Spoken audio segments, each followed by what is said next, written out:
And we are live. Good morning and welcome to another Super Galactic Saturday. This is Jerry Sr. with Jerry Jr.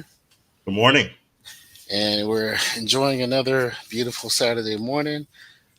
Spring is, I don't know, kind of here. And we're getting into summer weather. It's been hot lately, but this morning it's still, Wasn't it already supposed to be spring? Shouldn't it be ending right now? well, yeah, I guess. But it's like, it's this weird, ambiguous weather, right? We're getting sun one day and then the next day it's overcast all day and then the next day so this morning it's still overcast. I mean, it's still early, so hopefully it'll burn away and we'll get some sunshine. So we'll that's see. spring in California. Yeah, So I know it's weird. So it's been like this for the last like 2 months or so, where it's like, is it spring? Maybe not. I don't know. you get used to it. Yeah, I know we've gotten kind of used to it now. I don't know, I'm not looking forward to summer because I'm afraid it's going to be like super hot, right? Like we've been like so moderate lately. It's like, I mean, there's no stopping it at this point. yeah, just got to deal with it, right? Roll with the punches. So, Uh, but thanks for joining us today. Another beautiful day. Any day above ground is a good day. So, thanks for joining us. Thanks for your time. And we got a lot of things we're going to talk about today. We're going to do our weekly recap and look at some trailers and have some conversations. There's a video we're going to watch together about a pretty hot topic. It's been a hot topic for a while in the gaming world. So we're going to address that a bit and give our 2 cents on that. So stick around and follow along. Right. So what do you want to look at first? You want to do the uh, let's do Zootopia first, and then oh yeah. we'll do the Lilo and Stitch. So apparently, I don't know when this came out. This came It out dropped like earlier this last week, week. or yeah. But So it's funny because I haven't heard anybody talk about it online, and so yeah, I just that's found out about exactly it right. literally yesterday. Of There course, is no, yeah, there's no buzz or anything. Yeah, I just saw the trailer and it was kind of like, oh, okay. so So we'll see what this is going to look like. yeah, let's check it out.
And that was a trailer.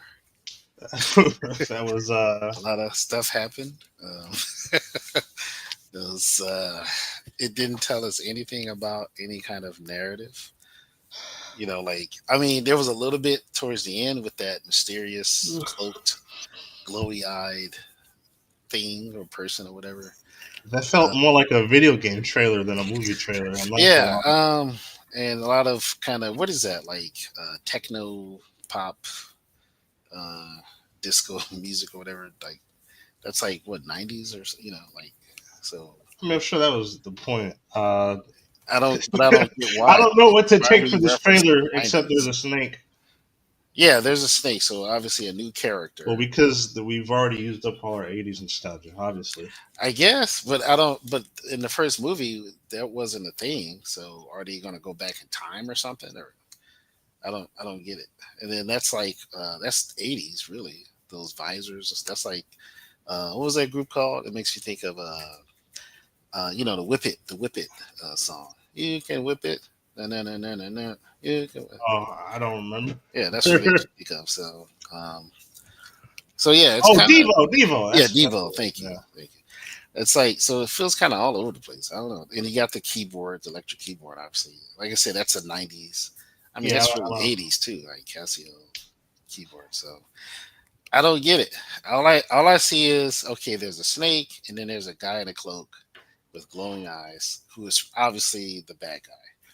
So I don't know because I know in the first one it was about like sort of predators and prey, right? And like the predators were being triggered to go after the prey, right? And so it's Yeah. about this trust, this breakdown in trust in society because it's like, oh, well, we live in harmony with the predators, but now they're going crazy, and they discovered it was because of something, right? I forgot what it was, but it was like a signal or something that was making them do it, right? Well, no, And it was a plant oh, a that plant, okay. yeah.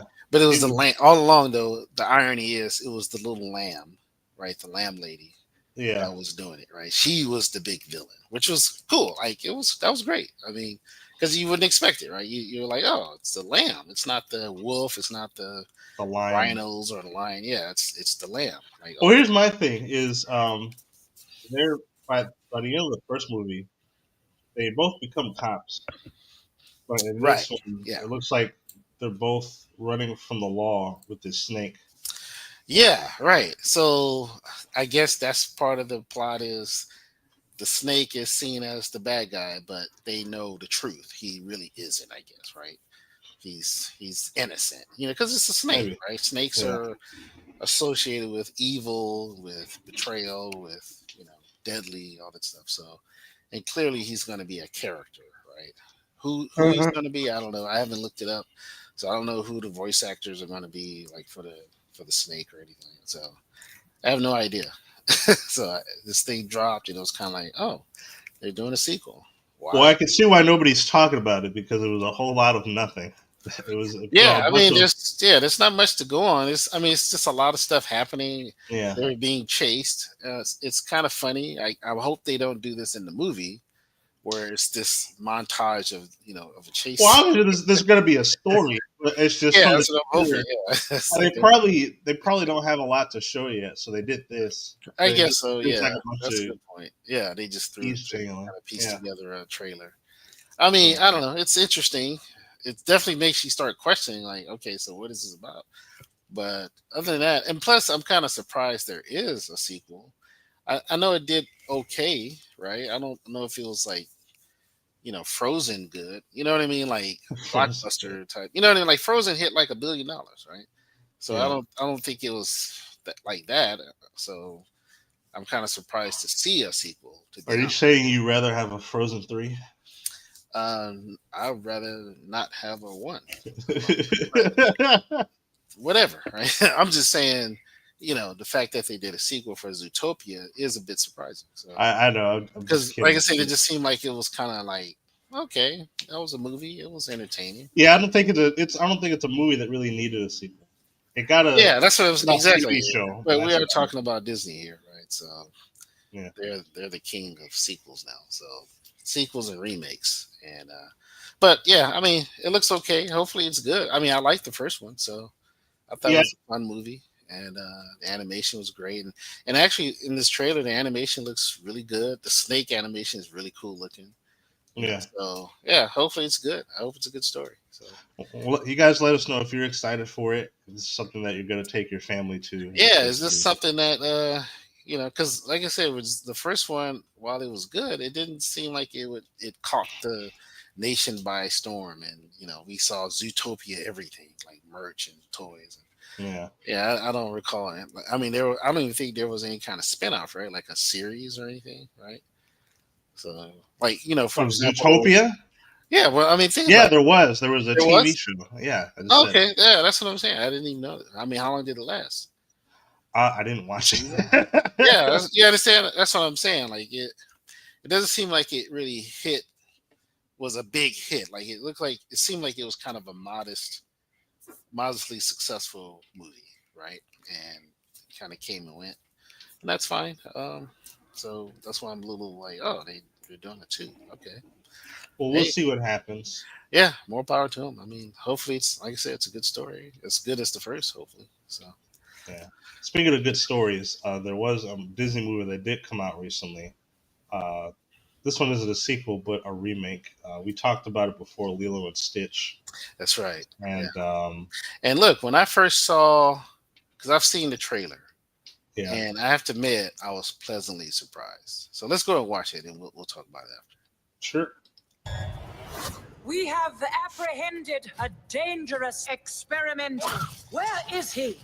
He escaped. He's trying to find the police cruisers. He took the red one.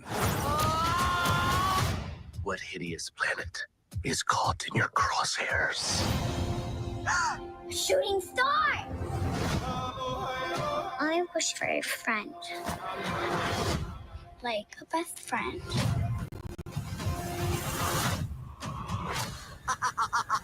What the hell?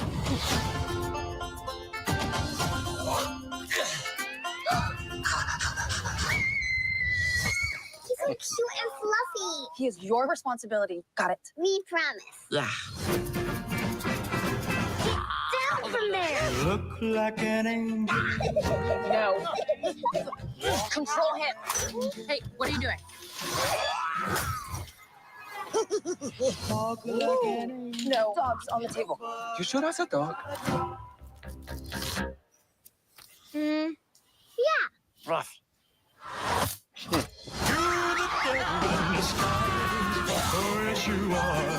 Ew. We are not keeping this thing. Ohana means family. Family means nobody gets left behind. Or forgotten.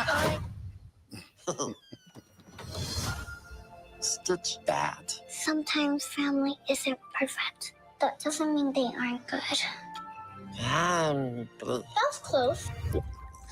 I don't think you're supposed to drink that.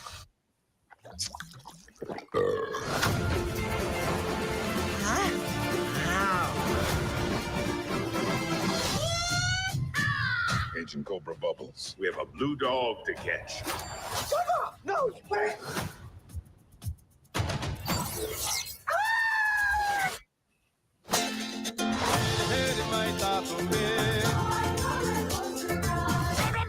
No. I'm gonna give you to the count of 3, Stitch. 1.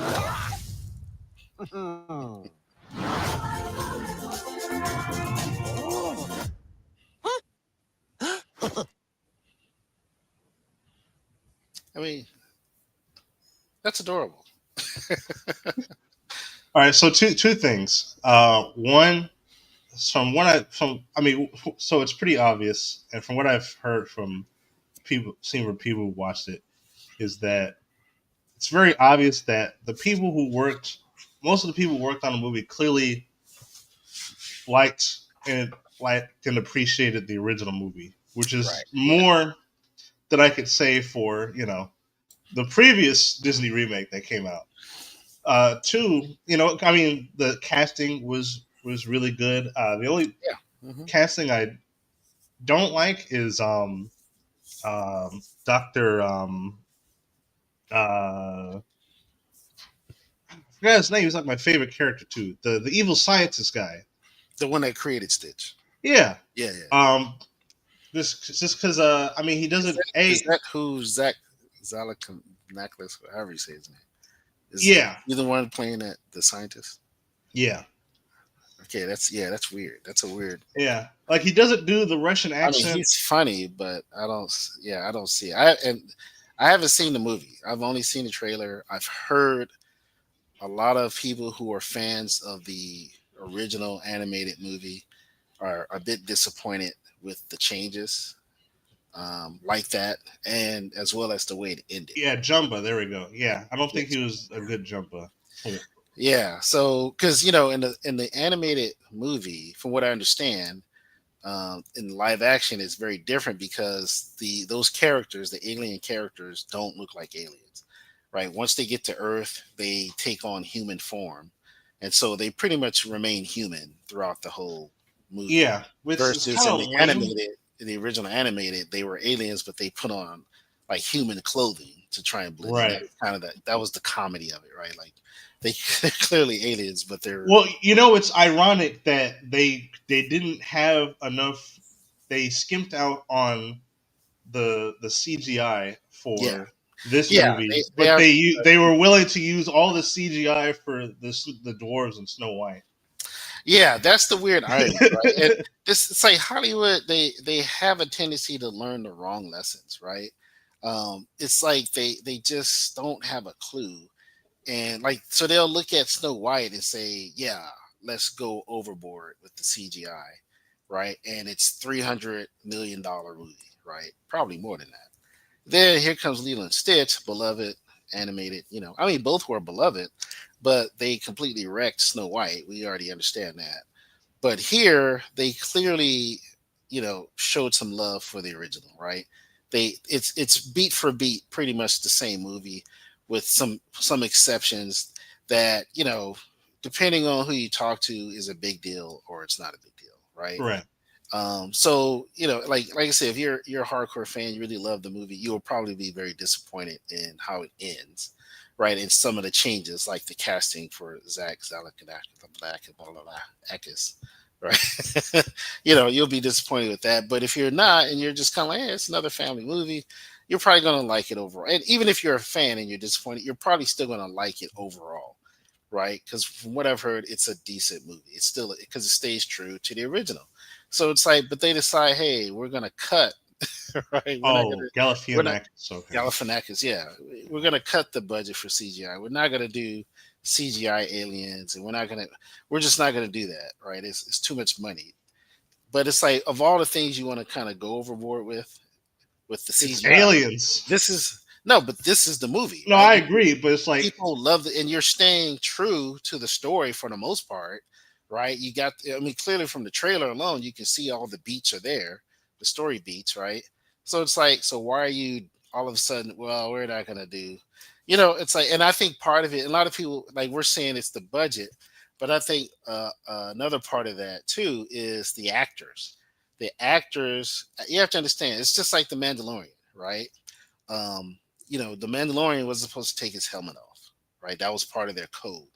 But all of a sudden, Pedro Pascal is like, I'm a star now. I want people to see my face. So they write a scene where he gets to take his helmet off, so the camera can see his face. oh, That's are literally you that's saying they literally did the why same that thing happened. for Jumbo? I think so. I think that's part of the reason why they're not doing CGI throughout the movie for the aliens, because then the actors are relegated to just being voice actors.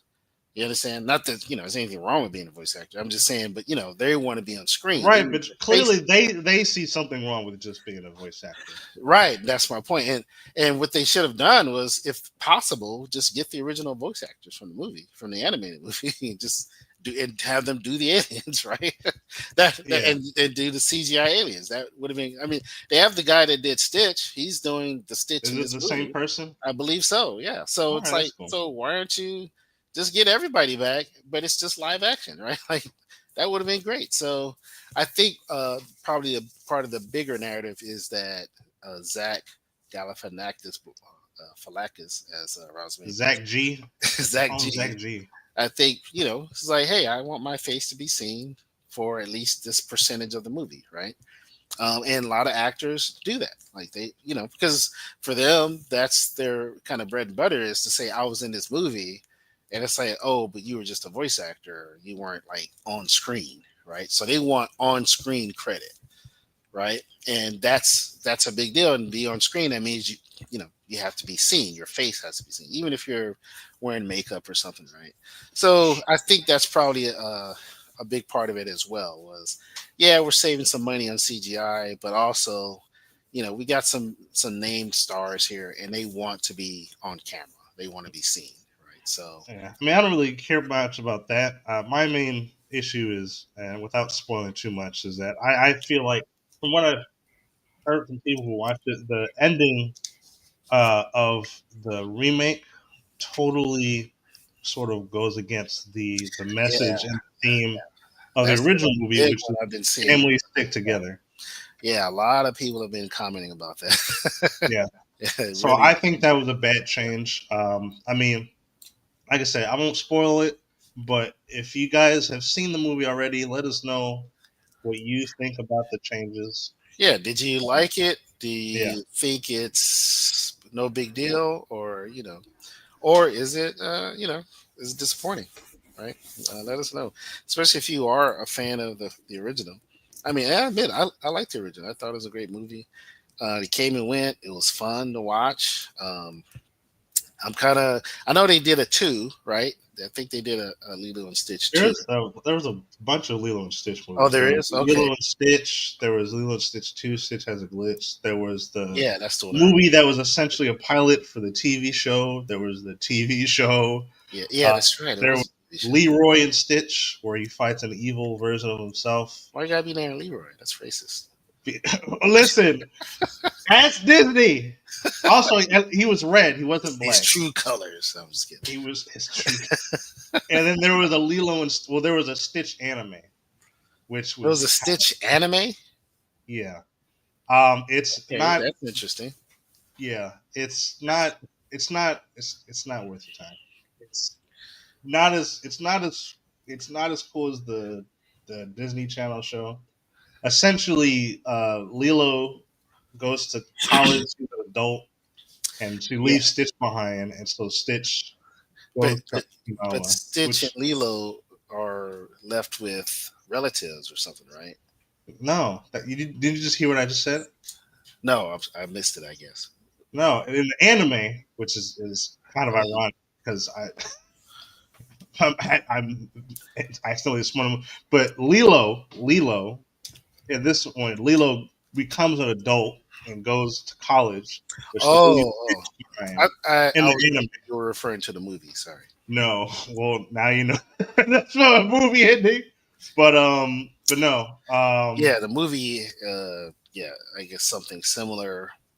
yeah, something similar happens, It's but in the anime, but because what's dumb is that Lilo, we know Lilo would never do that, right? But just Stitch, right? Yeah, yeah, yeah. but yeah, so Stitch gets angry and he goes on some kind of rampage and he crash lands in Okinawa and meets a little Japanese girl, and so And now the it's adventure continues, right? yeah, it's essentially the same premise as Yeah. the Okay. the American show, but it's in Okinawa. I don't know why they had to do that, but it is what it's not. It was whatever. Who Yeah, cares? I don't know who's coming up with this stuff. I don't know, Yeah. but yeah, you know, let us know what you think. I mean, I I didn't plan to go see it. I plan to wait for it to hit streaming or something. You just because it's Disney. So Yeah. that's just me. I'm not. I don't know. I'm I'm not excited with Disney stuff lately. But this was nice to see, just because it looks like they stayed true to the original. Yeah. Although now that I'm hearing that there's some changes, it sounds like some big changes with some of the characters and then the ending. So we'll see. I think it's still going to do well, though. I think because it's a 3 day weekend, it's Memorial Day weekend, and it's Lilo and Stitch, and that trailer really sells it well, right? So those going in fresh, right? They're gonna go see it. They're gonna bring their kids. They're gonna, and it's gonna have a big showing. I think it's gonna do well box office wise. The question is, will it last, right? Will it continue into week 2 and 3, etc., or will there be that um, as we come to expect, that big drop, that second week or third week drop where it's like 40% and even as high as 60%? I think there might be a drop just because of the changes, right? Like once people see it fresh, they're gonna say, "Oh, okay, yeah, that was good." Now, if they watch it and with the changes and they're still raving about it, like more people rave than rant, it stands a chance, right? I think it could be very profitable, but Well, I mean, like I said earlier, the reception's been pretty mixed, but more leaning yeah, towards positive. My yeah, general consensus is overall, that yeah. it's a fine movie to watch. Like you're not gonna Rosemarie says at least they didn't get Aquafina to play Steve. Yeah, I saw that. Yeah, thank That would have God for been that. that would have been one Oh of my the God, that decisions would of have been all a time. nightmare. Yeah. It would definitely bomb with that. And there's no hate on Aquafina. do your thing. You're getting paid, but you're not fit for every character, and especially this character. I mean, It's let's be real. I mean, she's stuff. not really Well, it's a like they're. great voice actor. I don't think so either. I think, and really, I think it's a matter of finding the right kind of character that works for her voice, right? Like, because her voice is pretty much the same in everything, right? But if you find a character that kind of fits with her voice better, then it will be like, oh wow, yeah, like like it would be far more far better reception, I think. But because she's kind of just doing these random characters that really you're looking at the character and you're like in the Little Mermaid movie, right? The pelican. It's like that doesn't, yeah, Yeah, that like didn't make any doesn't sense. go together. Yeah, it's a mismatch.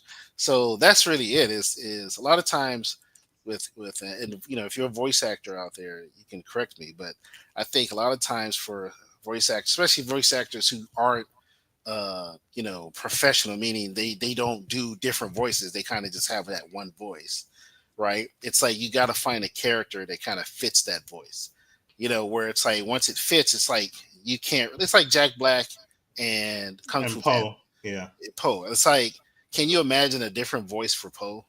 I no, can't. It has to be Jack Black's voice. Now he hasn't, done the voice like through the series, and I don't think he did the series. yeah, he But did. oh, he did. Okay, because I was gonna say he sounded, pretty much like Jack Black. Because I'm like, you're gonna have to get someone that can sound like Jack Black. You understand? Like, because that voice just goes with that character. You know what I mean? Like, Oh no, it wasn't oh, Jack see, Black. yeah, okay. Because I was I surprised thought it that, was. No, it that was usually not the case for shout television. out to Mike Wingard because Okay, he but he sounded sounds exactly he like that. sounds like Jack Black. That's what I'm saying. But he That's sounds like crazy. Poe. And it's the same for like Kevin Conroy and Batman, right? Same thing, right? You know what I mean? Like, there's a reason why all the different iterations of Batman, they still got Kevin Conroy to do the voice most of the time, right? Yeah, It's yeah. like because it's the quintessential voice, and that's because that it's like his voice, that character, match made in heaven, right? And you can't imagine Batman sounding any different, and that's where the magic happens. And I think that's the case with Aquafina. I think her voice is a certain kind of voice. It's like Fran Drescher, right? Back in the day, her voice was very high pitched, whiny, kind of what like Brooklyn, I guess, or Jersey, right? Accent. Yeah, yeah, yeah. And it's like, okay, where's that gonna fit, right? But she did a show called The Nanny, and it was perfect, right? You understand what I mean? Like, Right, right. and like only her could do that role, right? And she found it working and doing other things, but it's like that was her stick, and that's all I'm saying. Aquafina is kind of the same thing, and I think whoever's handling her voice acting, it's like, yeah, they're getting their work, but it's like you could do better. Like, find something that or create something original that a character that fits her voice, and you can go to town with it. But yeah, Yeah, but that's but with we'll see what Stitch and happens with everything. this. Yeah, they should have. I think they should have done that and got the original voice actors if possible. And then went for the CGI. It would have been way better, I think. But like I said, we'll see. We'll find out by by next weekend how well it's done, and the overall reception is. Yeah. Hopefully, I think it'll be positive. But Before we yeah. move on from Disney, I just wanted to share this funny uh, YouTube short that I found. Yeah. Not not the one I showed you. Is a different one. It's Oh, it related. is. Okay, good. Shout out to Asmongold for sharing this reel because he makes a good point here. Uh-oh, Osmond Gold. That's trouble. It's it's not, but just watch. My sweetest addiction, you're my strongest inspiration, Yeah. and I love you. Isn't it nice seeing this instead of a bunch of fat millennials that are riding around on mobility scooters complaining that they can't fit in the rides? It's true. There's no Like, look at this. See, look at, mountain I could wow. not climb. Wow, As see, this long is, as yeah. you are mine, It should, That's cute. it's okay. thank you Yeah, see? for being Look at that. See that? She's 6 years old. Oh wow, look at that, Grandma. Wow. That's kind of weird wearing a human costume. Is that- This is the good thing, right? This is what Disney World is supposed to be for. Right, but you get his point, right? yeah, I agree.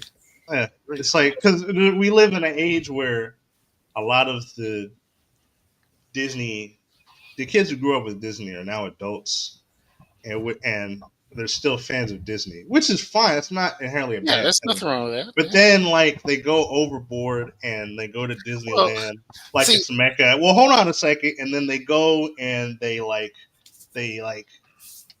overreact to everything, and they like center their entire lives around Disney, and like make kids uncomfortable and like fight right, over the rides and and they stuff like don't that. themselves have kids. Yeah, they Right, don't and themselves have that's what I was kids. gonna get to is that that's a bigger conversation because I mentioned this a while back. I was talking to somebody about it. How I noticed with a lot of, I think it was back on Easter, where there's all these different church services right throughout the city, but they're all kind of for adults. They're not for kids. They're like these big What elaborate is? performances. Like for Easter, like you would have Easter mass or some type of Easter, you know what I mean. All throughout LA, like all different churches, but a lot of the performances or the services weren't for families. They were for like adults. They're just stuff for adults. There's nothing for kids and for families to engage in. And I think that's kind of what we're seeing even with the Disney thing. It's this sort of this trend, right? Where it's like listen, the birth rate is like very low right now in the United States and the West in general, right? And it's because more people are choosing not to have children, believe it or not. So we have a lot of single adults and just adults who are just adulting. You know what I mean? Like they're not looking at things as family. And so they go to Disney and they're kind of reliving their childhood or living a childhood they didn't have. And they're doing this as adults, right? And that's why it seems kind of weird, because it's like, yo, where's your kids? Like, why are you engaging in this fantastical fantasy things and there's no kids? Like, and it's Disneyland for the most part was made for families. Right. Yeah. Theme parks in general, right, with exceptions, but generally were made for families, right? And that's kind of what we're seeing is kind of what he's talking about is the product of like this sort of massive trend that we're seeing where it's about being an adult. Even adults with kids, like they're doing this stuff too, but for the most part, it's adults without kids, and it's kind of interesting. I mean, I don't think it's wrong if you're an adult and you like Mickey Mouse and you like Disney stuff. But yeah, Yeah. it Obviously. does seem to Right. be, and I've seen those videos where it's like it seems so over the top, right? Right. Like Like, it's like, okay. all right, So guys, like we're just to getting give an to the example. creepy arena now, right? Yeah. Like just to give an example. Right. I like Sonic. Right. I like Sonic games. I still play Sonic games. I went to go see the Sonic movie, right, with my brother, you know, but like I didn't like have to like push kids out of the way to like Right. go see the Sonic Like movie. George Costanza. I didn't like yeah, like yeah, I wasn't George Costanza, Knocks the kids over, right? lady. I didn't like, I didn't like, argue with kids over their bad opinions on something. Cuz what is that do? What good is that going to do me, right? Yeah. Like it like if I talk to a kid about Sonic and they say that their favorite game is a game that I don't like, I'm gonna be like, cool, that's great. Like he's a kid. Like the game was made for kids to enjoy. Like Right, I'm of not course. gonna, Yeah. like I'm mature enough to be like I'm an adult. Let the kid enjoy the thing, right? Right. Yeah. And it's like because it's like you can't like at a certain point you have to realize you have to be mature enough to like say, hey, you know, I'm old. Well, Like yeah. I certain mean, things are just not okay. yeah, I agree. And I mean, the beauty, at least, especially at the sort of onset of all this, right? Going back a decade or so, when we started seeing couple of decades to see like the Marvel movies and the superhero movies and even Harry Potter. It's like the beauty was you're enjoying content that, like, for me, I enjoyed as a kid, and now I can take my kids to see Spider-Man, right? Like, that was awesome because it's like I'm a Spider-Man fan. I love the comics and the TV shows growing up, right? And now here's a Spider-Man movie, big budget, right, blockbuster, and I can bring my kids, to watch it together, and I can enjoy it as an adult, and you guys can enjoy it as a kid, right? And you get that experience and kind of have the same feelings and all that stuff. And that's Yeah, to me, that's the beauty of all this is yeah, and it's like that was to me that was sort of how I went into it, looking at it like, wow, what a time we're living in where I can enjoy stuff I grew up enjoying as a kid, right, as a young person, and I can enjoy it right alongside with my actual kids, right? yeah, And we can talk about things. I can say, oh well, this happened with Spider, and you're like, really, right? Like that's fun, right, to share that almost like a hobby, right? And what we're talking about in relation to these, I guess you said it's millennials or whatever, well, I mean, as I don't know. adults, and they're indulging in this sort of very childlike activities, excluding children, right? Like they're not, engaging with their own kids or anything. Like they're not sharing it with their, And to me, that's what I'm saying. It's like it's getting to a point where it's like, yeah, what's really happening here, right? What's going on? Because that could be problematic going forward, right? Because as a company, companies like that, like Disney and Warner Brothers, etc., they're going to Yeah, adapt to that. If they're saying, well, we're not getting family engagement, we're getting adult engagement, so we got to make adult things, right? yeah, And that's where it's going to be like the Disney hotel and the Disney cruise stuff and all. Like a lot of that is going to be geared, for families, right? But then the price tag was kind of ridiculous, right? So naturally, you're not going to get families. You're going to get probably more individuals and adult groups that pool together and things like that, right? But that's not enough to sustain that model, you know. right. So it's like, yeah, it's kind of a weird economy like that. So Well, on top it'll of be that, interesting it's to see like, how it is going forward. yeah, and to Rosman's point, it's not. He says it's not really the love of the game or whatever thing that makes those Yeah, weirdo right, adults immature. Now, of course, right. and I it's agree. not. It's the obsession. Yeah, it's It's when you're the extremes yeah. of it. Yeah, It's when your obsession overrides. It gets in the way of other people's enjoyment, and it overrides common sense. That's why people made fun of Rick and Morty fans exactly. when they rated McDonald's over Szechuan sauce because it's stupid, right? Yeah, That's why people right. make fun of Disney adults when they go on the rides knowing they're too fat to go on the rides and they end up, busting the Yeah, rides so now the other kid can't enjoy it, right? yeah, exactly. Yeah, Yeah, it gets to a point of absurdity, right? Like, yeah, okay, now we're just, you know, you're you're you're just overboard. yeah. Like stop it. Like it's just getting ridiculous. Yeah. So and hopefully, I don't know. Hopefully, it's not that common, but it does seem like it's happening more and more because I see a lot of that content being shared, and it's like, yeah, what's happening in the world where this is a thing? Yeah. So yeah, it is weird.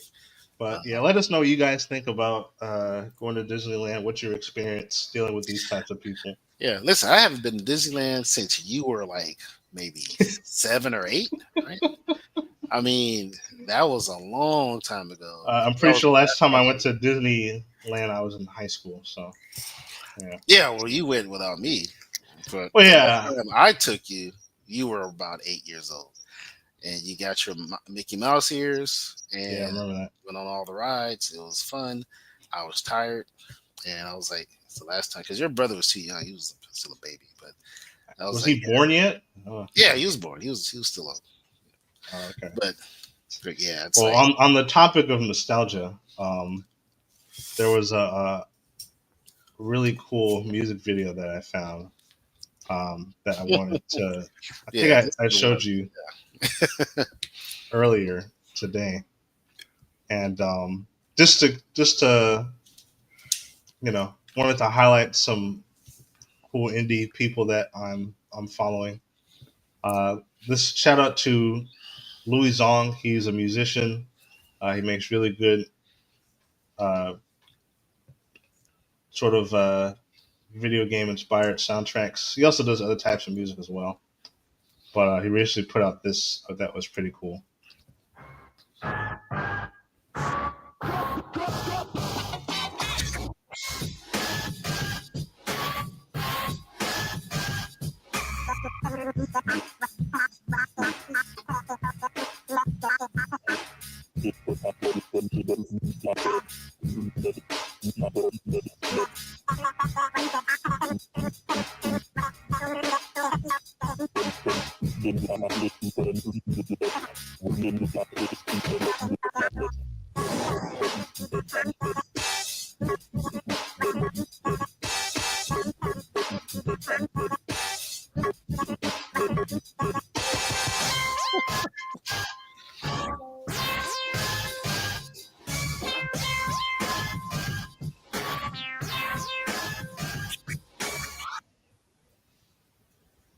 Yeah, that was weird. But it's kind of cool. It's kind of cute, right? And he made this in Blender.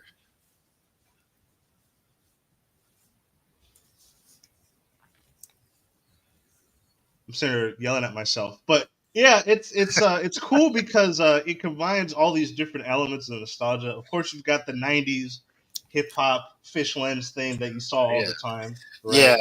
And we were Uh, talking about that. Like yeah, it you've was got even the logo. every music video in the '90s. Yeah, even the logo is like stuff you saw from like All That Yeah, that's or like Living yeah, Color. Fresh Prince of Bel Air. Yeah, exactly. It's got that vibe to it. And then like the funny, I love how he instead of like real words, he went for like Yeah, you that, remember that was kind of interesting because I'm Bark and like, DJ True. yeah, why is he just? Well, it's like they do that in Animal Crossing where all the characters sort of Uh, talking gibberish. Or like, do you that's remember funny. Banjo Kazooie? Yeah, okay. Yeah, all Well, the no, what I characters thought talk. about was the Peanuts, right? The teachers. Wah, wah, Oh wah. yeah, that's true. That's true. That's That's true. what I was But thinking. But yeah, that yeah, makes sense. Yeah. but if you remember in Banjo Kazooie, all the characters talked in weird gibberish Yeah, and that's stuff right. like Yeah, that, I remember that. right? So it's kind of reminiscent of that. So it's really funny. It's really cute. It's really cool. Yeah, And that was. I have to admit, and it's plus the actual song was pretty dope. It was a good song. Louis Zahn makes a lot of good music. A lot of his stuff is very much inspired by like old school video games. He has a whole concept album, which is just like a video game soundtrack to a game that doesn't exist. nice. Um, one of his favorite album of mine is called Rat Taxi, Rat and Taxi. That's a great if you name. look at the cover, it almost looks like a PS1 game or a PS2 game. It's pretty sick, and it's pretty. He does a lot of really dope stuff. So check out Louis Zong, really great musician, obviously really great animator. Uh, his stuff's on YouTube, and I want to say Bandcamp as well. That's where I usually get my music. And yeah, just shout out to him. Yeah, awesome. Yeah, good stuff. Yeah, first And known to use Blender. That's awesome. So that's really cool. yeah, Blenders are a really really great tool. Oh yeah, yeah. I'm a fan and a user. So. Wish I was good at it. I'm just trying to figure stuff out. Listen, man. Yeah, I've been learning Blender for the last 10 years. Still learning. Like it's a great program. So I listen, wish. 3D is hard. Oh, I'll be honest. I had an easier time with Maya when I used it in college, admittedly. But that's just 'cause I think the UI is a bit more See, I'm user the opposite. friendly. I didn't like Maya. I like Blender way better, especially after they redid the interface. It's just Okay. way simpler to jump into and use compared to Maya. But a lot of people love Maya because it was first, right? And it was, it's the industry standard, and that's understandable, And their interface is great. Like it's not, but Hmm. for me, Blender for some reason, once they revamped the interface, it just clicked. I was like, okay, I get this now, and it's been great ever since. So yeah, if you're not using it, use it. It's a great program. It's free, and but you know what? Support it um, because they still need money to operate. So I mean, yeah, yeah. yeah, so but yeah, that's awesome. That's cool stuff. Love it. Oh, did you have a comic? Uh, did you want to share before I share mine? No, no, let's go to we're gonna talk about Sonic. Because oh yeah, on the topic of Sonic again, Yeah, one of I completely I wish I would have kept up more with this. I'm surprised they only have 3 issues, but I think I talked about it last time that I did the show by myself. But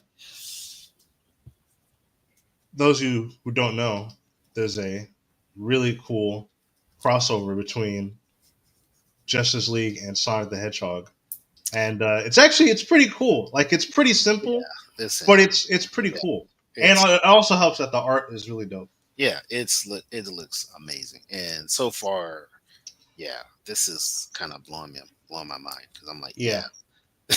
like So this, I've read the first 2 issues, and so far same thing. The art's really good. The story is pretty fun. I like the dynamic between Flash and Sonic because yeah, they're you know both definitely parody supposedly. characters. Yeah, like they're a good matchup. Well, I mean, yeah, it's the whole thing of who's the Who's the fastest, and best? like they're always competing with each other, right? And this one they just run into the dark side. He's got a chaos emerald.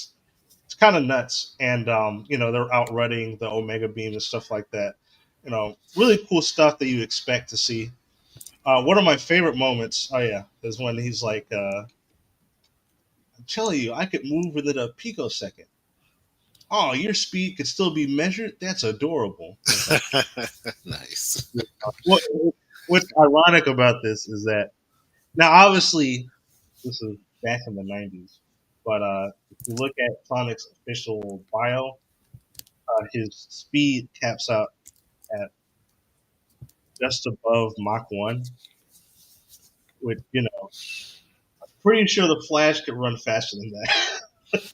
But yeah, well, I mean, obviously, this is it's a crossover, so it's not a big deal. I just thought Yeah, that. listen, this is this is just pure fun.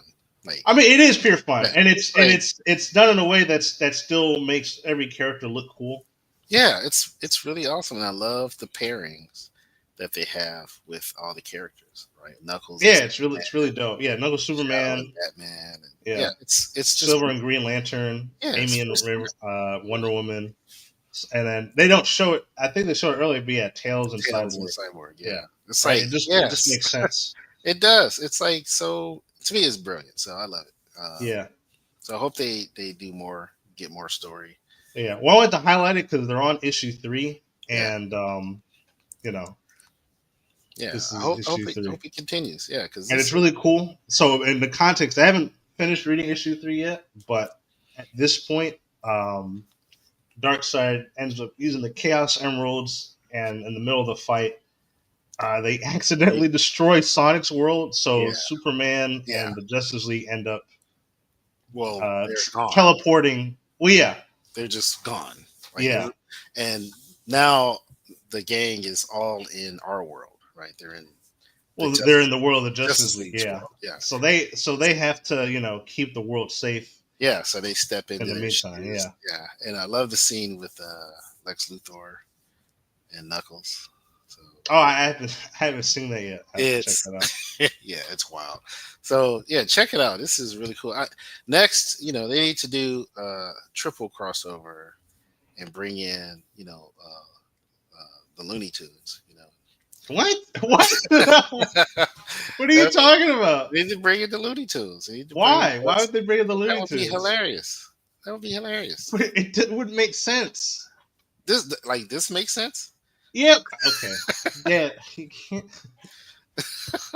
That would be awesome. This is Trust the me, it would Super be. Smash Brothers polls all over This again. is Sonic, But Flash, and the Roadrunner. That would be awesome. all right, Dad. Well, I mean, let us know if you want to see the Looney The Tunes old school characters Justice want to League cross over. Sonic crossover in the comments below. That's a Yeah, yeah, that's yay an or nay, idea. yay or nay, because I think it needs to happen. Yeah, okay. But yeah, I'm really excited for it. I'm surprised there's only 3 issues so far. I feel like when did this start?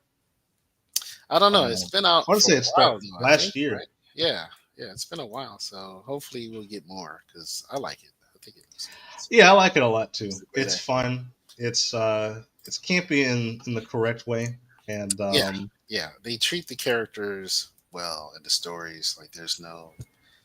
It's goofy and silly, but not in a bad way. So yeah, it's fun. And they stay true to the characters' character. Like Superman right. is still Superman. You even have Mister Terrific in there. It's really cool. So Yeah, that's true. Yeah, that's pretty cool. Now, one crossover that you did mention was you told me about before. It was that apparently they're doing a Fantastic Four Gargoyles crossover. yeah, that's right. I want to get that and check it out. I don't know. I don't think it's been released yet though. They're working on. Oh, okay. Yeah, they're supposed to do a Gargoyles Fantastic Four crossover. Um, it's going to be based in New York, of course. Yeah, so Right. it to me it sounds pretty cool. So So I mean, I like both things. Here's the thing with crossovers. I don't know. It has like it has to there's make nothing wrong. sense. Yeah, and Yeah, like there's nothing wrong with doing something because it's cool. But it's like if I don't feel like the synergy still has to be there, right? Like I can see it working though. so So so that's what I was gonna say. It has like for me it has to work thematically, right? Like a Batman and Gargoyles crossover makes sense because they're both gothic Gotham, characters. They're yeah, both right. you I know get that. Yeah, even a Ninja Turtles Gargoyles crossover makes sense yeah. because See, they're both New York mutant creatures based. that have to hide in the shadows in New Right. York. But with the Fantastic Four, it feels weird because it's like on one hand you have these mythical creatures that are thousands of years old, and on the other hand you have these sci-fi superheroes, and it's like, Right. but there's also I That's, know and I from think that's the point, though, is the clashing of the mythical or mystical with the super sci-fi dynamic, right? So it I makes for guess, a great. but It's an interesting pairing, but it's also a great contrast. So I think right, but like what would they go up against? It's like I because don't it's know. like Pick your bad guy. yeah, but the Fantastic Four goes up against stuff that's miles out of the league of the Gargoyles, Well, maybe. right? My thing, and you brought up, which is a good point when we talked about it, is that both teams are centered around the idea of family, which is Right. true. Yeah. So I could see them bonding and making a story based off of that. So I Yeah, mean, we'll see. they have their Earth-based threats, so you know I think you can make it, and it would be interesting to see if they're able to get the story where it brings them into another dimension or outer space, Yeah, yeah, so it can work. I mean, there's a lot of they're both with both um, IPs. You have the fantastical, right? You have interdimensional travels, intergalactic travels. Um, you know, undersea world like against Namor. So there's a lot yeah. that can pair well with the gargoyles. That's fair. So yes, the gargoyles, as far as I know, don't go into space, but that would be kind of interesting Yeah, as far as to see yeah, that happen. So, I have to but rewatch the they can show. still go, underwater. They can travel to Atlantis. They can, all these different things. So it can. I think it can still work. And still, there's Doctor Doom, especially. That would be a great villain, I think. Depending on what version you use, but actually any version could work with Doctor Doom and the Gargoyles a part of that. So Doctor Doom teams up with what's his name? I forgot his name from the Gargoyles. If you remember, it's the guy. Oh, Yeah, the guy who looks like Vandal Savage. yeah, I Um, forgot his name, but yeah, I he haven't, was I haven't cool. seen Gargoyles in years. So, but I still love them. They were a great. It was a great show. So, and I know there was some comics that was done as well. So Yeah, you yeah, yeah. you know, but I heard about this and I thought, I can see that. I really can because if you focus on the fantastical, the mystical, it can definitely work because that still fits with Fantastic Four perfectly. Like I said, Doctor Doom himself, Namor, all that stuff. So it can definitely work. Well, let us know if you're excited for this upcoming crossover. If you're a Fantastic Four fan or a Gargoyles fan, let us know Or what both. ideas. I'm Well, both. yeah, yeah, yeah. Well, let us know what ideas will work for this comic. Let us know in the comments below. But yeah, that's something. I mean, as long as they don't cross over with the Looney Tunes, I'll deal with it. They should. They should definitely do Gargoyles Looney Tunes. That can work too. Okay, all right then. Now you just See, insert. you just Listen, just because they paired him with Michael Jordan doesn't mean you can, could shove him into you everything. cross over the Looney Tunes with any and everybody. Period. Oh my goodness. By their very nature, they can cross over to anything. Looney Yeah, Tunes, Mortal whatever. Kombat. It can happen. I mean, I think we almost got it with the multiverses game Hmm. because Yeah, Warner Brothers has the rights to Mortal Kombat. yeah, that's right.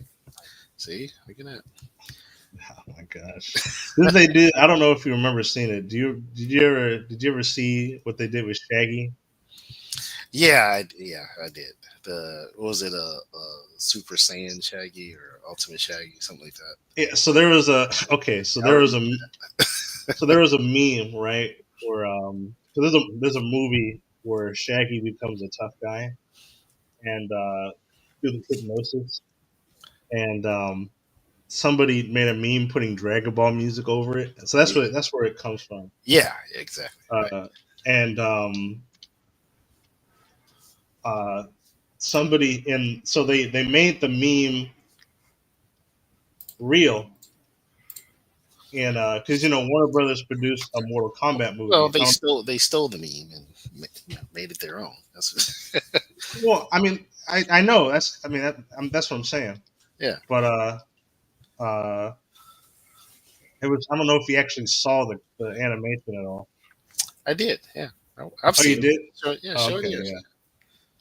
It Pull was it up. funny Pull it up, DJ. because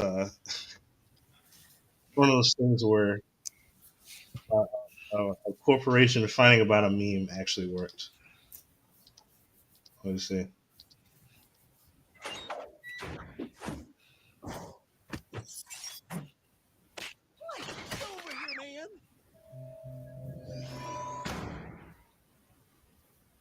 It's like what?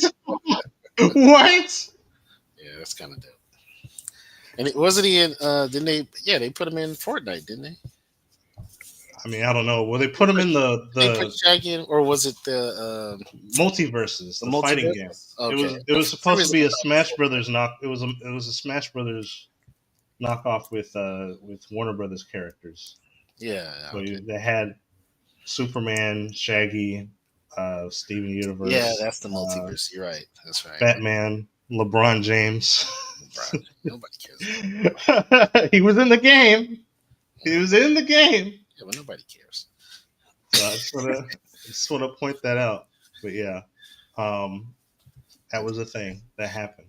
Yeah, I like it. It's awesome. Yeah. So you shared a tweet earlier from one of my favorite artists. It's funny you mentioned Frank Frazetta because I've been recently doing a lot of been writing a story inspired by a lot of his works. But you found a quote from him that Yeah, talked someone about shared it something. on X, and I thought it was quite um, apropos considering the recent. I don't even want to call it debates, but a lot of the outlet, I guess, backlash from fans, video game fans, and regarding sort of characters and their aesthetics and whether or not they should be quote unquote sexualized, I guess. But he says everybody knocks my female figures. They say they're overblown, that women don't look like that. And I agree. Certainly, all women don't look like my paintings. But you can't deny some women do look like that. I don't want to paint just another woman. A painting, it's something important. You want to look at it, maybe forever. Who wants to look at just an ordinary hero forever?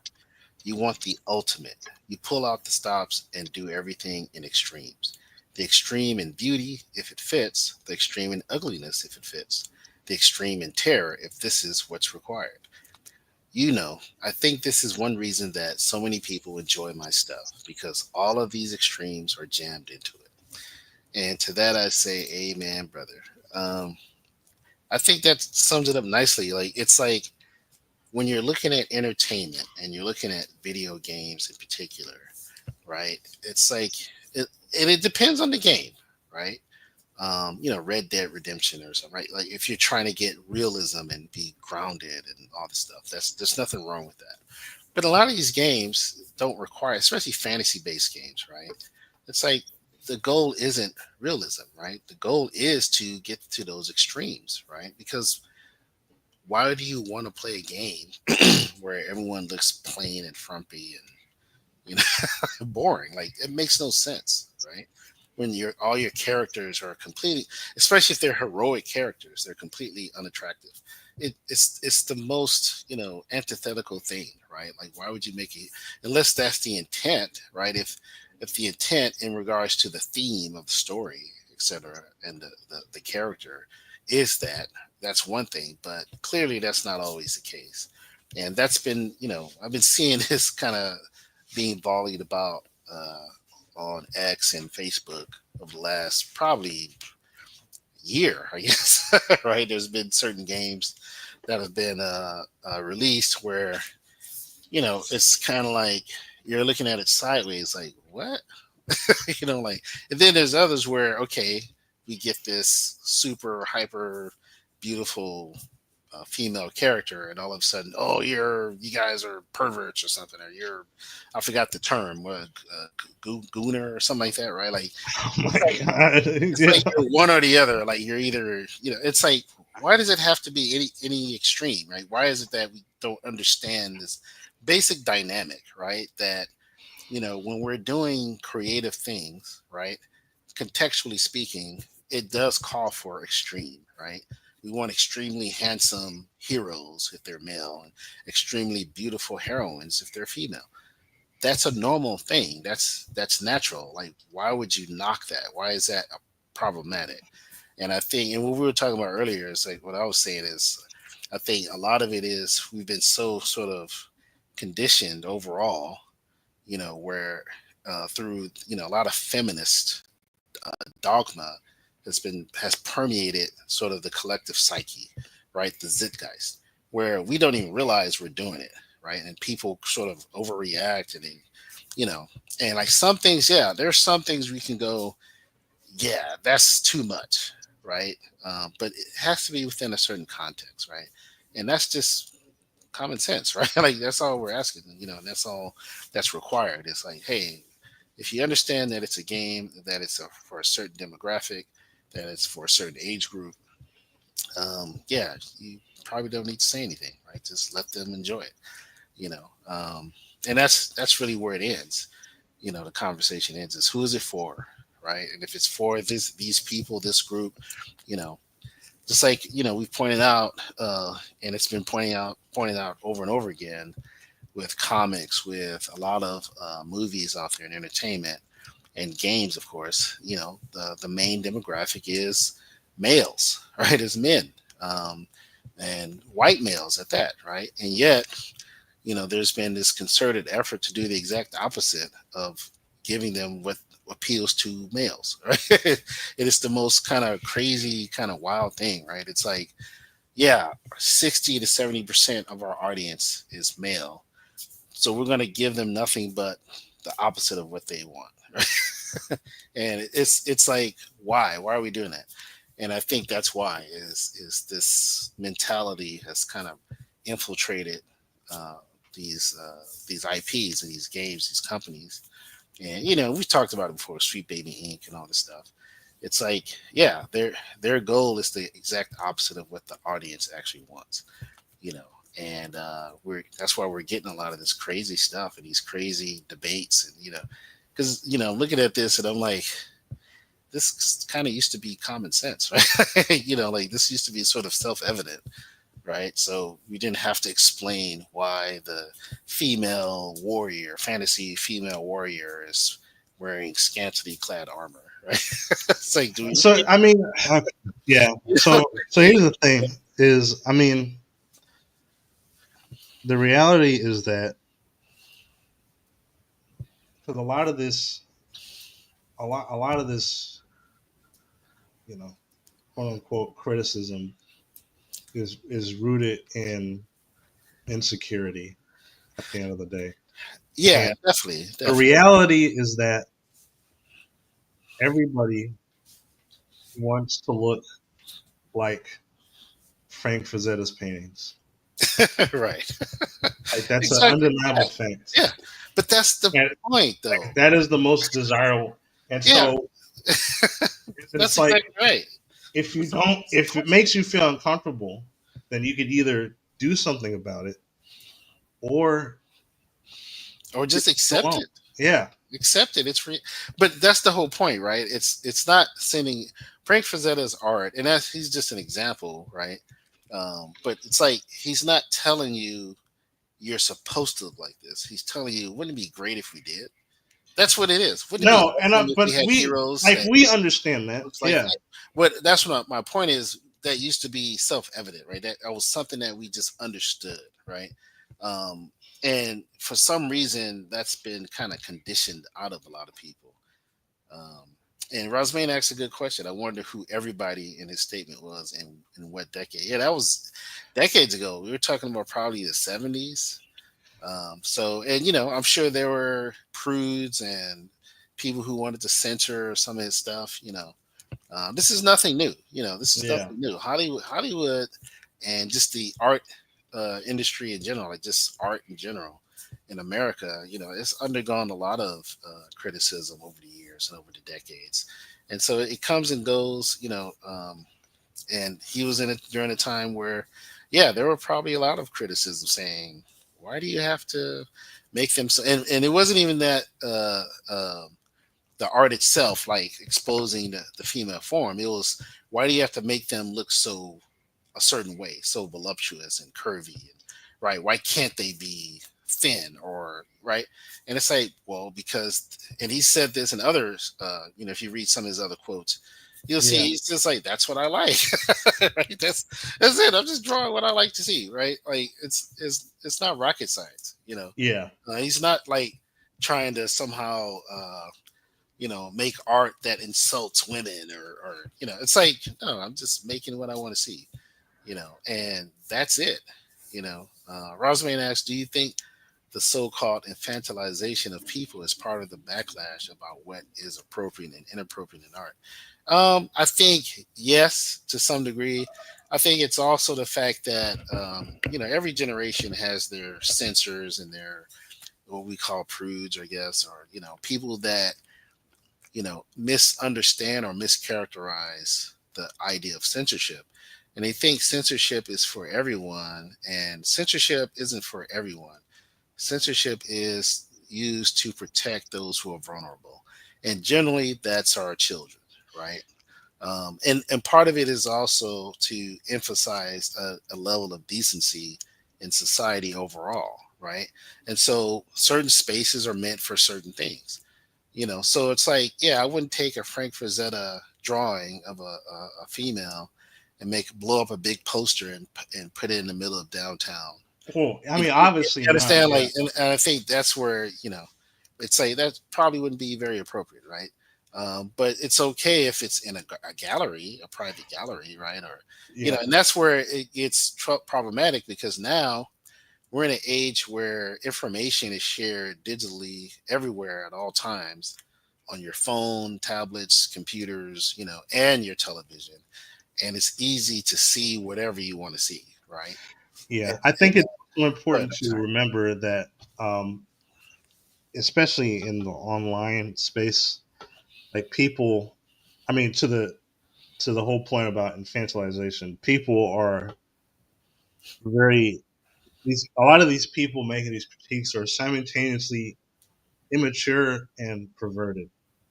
A Well, lot of these yeah, I people are. mean, Oh, hear me out, because a no, lot of these I know same where you're going. Yeah, people will um, a lot of these people will complain about over sexualizing women, and then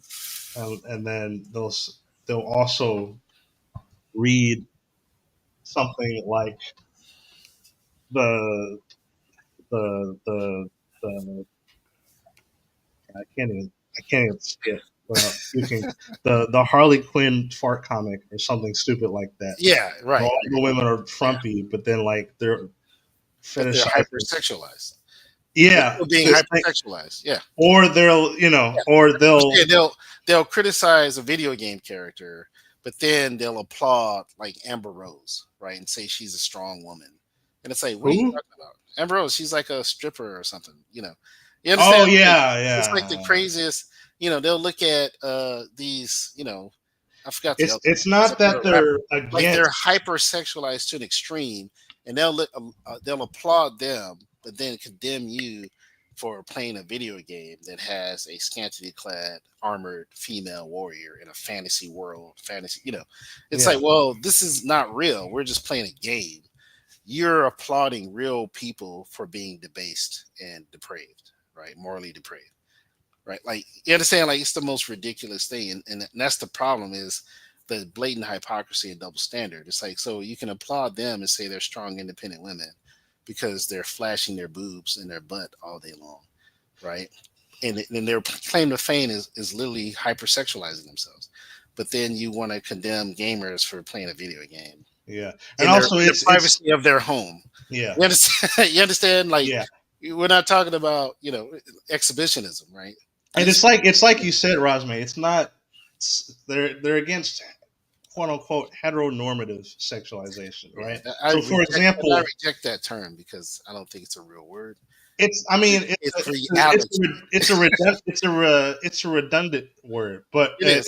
It's reality. Period. so like to his point, like Kotaku, right? The gaming journalists, they I remember they made a article complaining about some of the outfits of the Street Fighter 3 characters or Street Fighter 6 characters like Cammy and Chun Li and stuff like that. Right. Yeah. But then at the same time, they made an article on why it's okay that you could basically have a romantic relationship with the bear in Baldur's Gate. Was it Baldur's Gate? It was one of those Yeah. I RPGs. think I remember And that. it's like It's like it's so idiotic stupid. thing. Yeah. It's like and that's what I'm saying. It's like people they have this cognitive dissonance, right? They don't connect the dots and remain principled or morally consistent, right?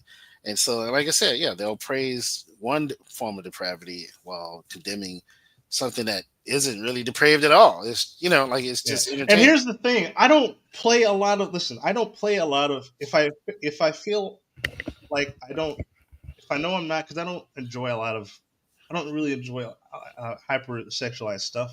I just don't play it. But I'm not going to Yeah, police just don't play the game. other Exactly. people, right? Exactly. Don't pick that character if you play, or don't play the game, right? Like, Yeah.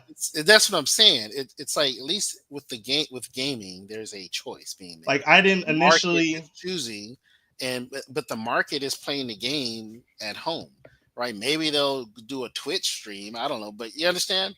But when you're talking about the other stuff, it's like, well, they're just putting it out there. It's all over the place, and we don't have a choice in it. We don't have a choice not to. It's in our face everywhere, right? But that's okay, and it's so ridiculous.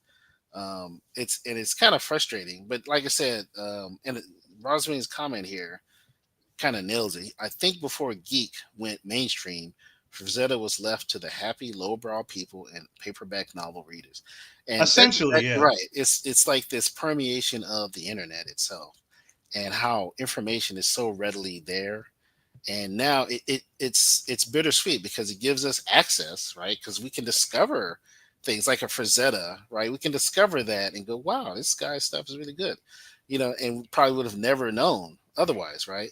But then at the same time, there's like I call them like prudes or whatever, just people who are they're seeking drama, right? They're drama queens, and it gives them a lot of fodder, a lot of cannon fodder, right? Because now they can easily grab something. Oh, this is terrible, Right. and jump on. It gives them something to do, right? It's like I have this worldview, this ideology I've latched onto called feminism or whatever you Marxist, blah blah blah, right? Now I need a target. And that's all it is oh, there it is. Video game character and she's wearing armor that's unrealistic for battle, even though it's a fantasy game and none of it's realistic anyway. But it's like it doesn't matter. You're sexualizing women and you're blah, blah. And say, get out of here. Like Yeah. don't play the game. You know, that's simple as that. Don't buy the game. Right? Yeah. It's just like with J.K. Rowling and her views. About I forgot what it was. I think it was trans stuff. And all of a sudden she's public enemy number one, right? And they release a game, based on Harry Potter, and they're like, boycott the game, boycott the game. She, don't let her make any money, even though she's already made her money, right? Like, they paid her royalties already. She's done. Right. But and of course, people still bought the game, right? Why? Because they're like, okay, whether I agree with it or not, I don't care. The game looks awesome. I'm going to play it. Right? And that's what it boils down to. It's like, look, if you don't like the creator or you don't like don't play the game, right? If you do, play the game. It's really that simple. If you like the movie, watch the movie. If you don't like the movie, don't watch the movie. It's that simple, but we make it complicated because we think somehow magically every individual has a platform and a responsibility. It's like, well, not really.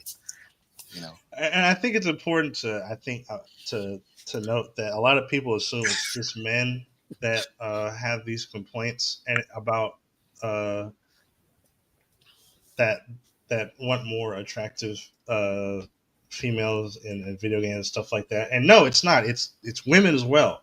Because wow, Right? who would Yeah. have thought that women want to play as beautiful women? Right. And just to drive the Thank point you. home, Yeah.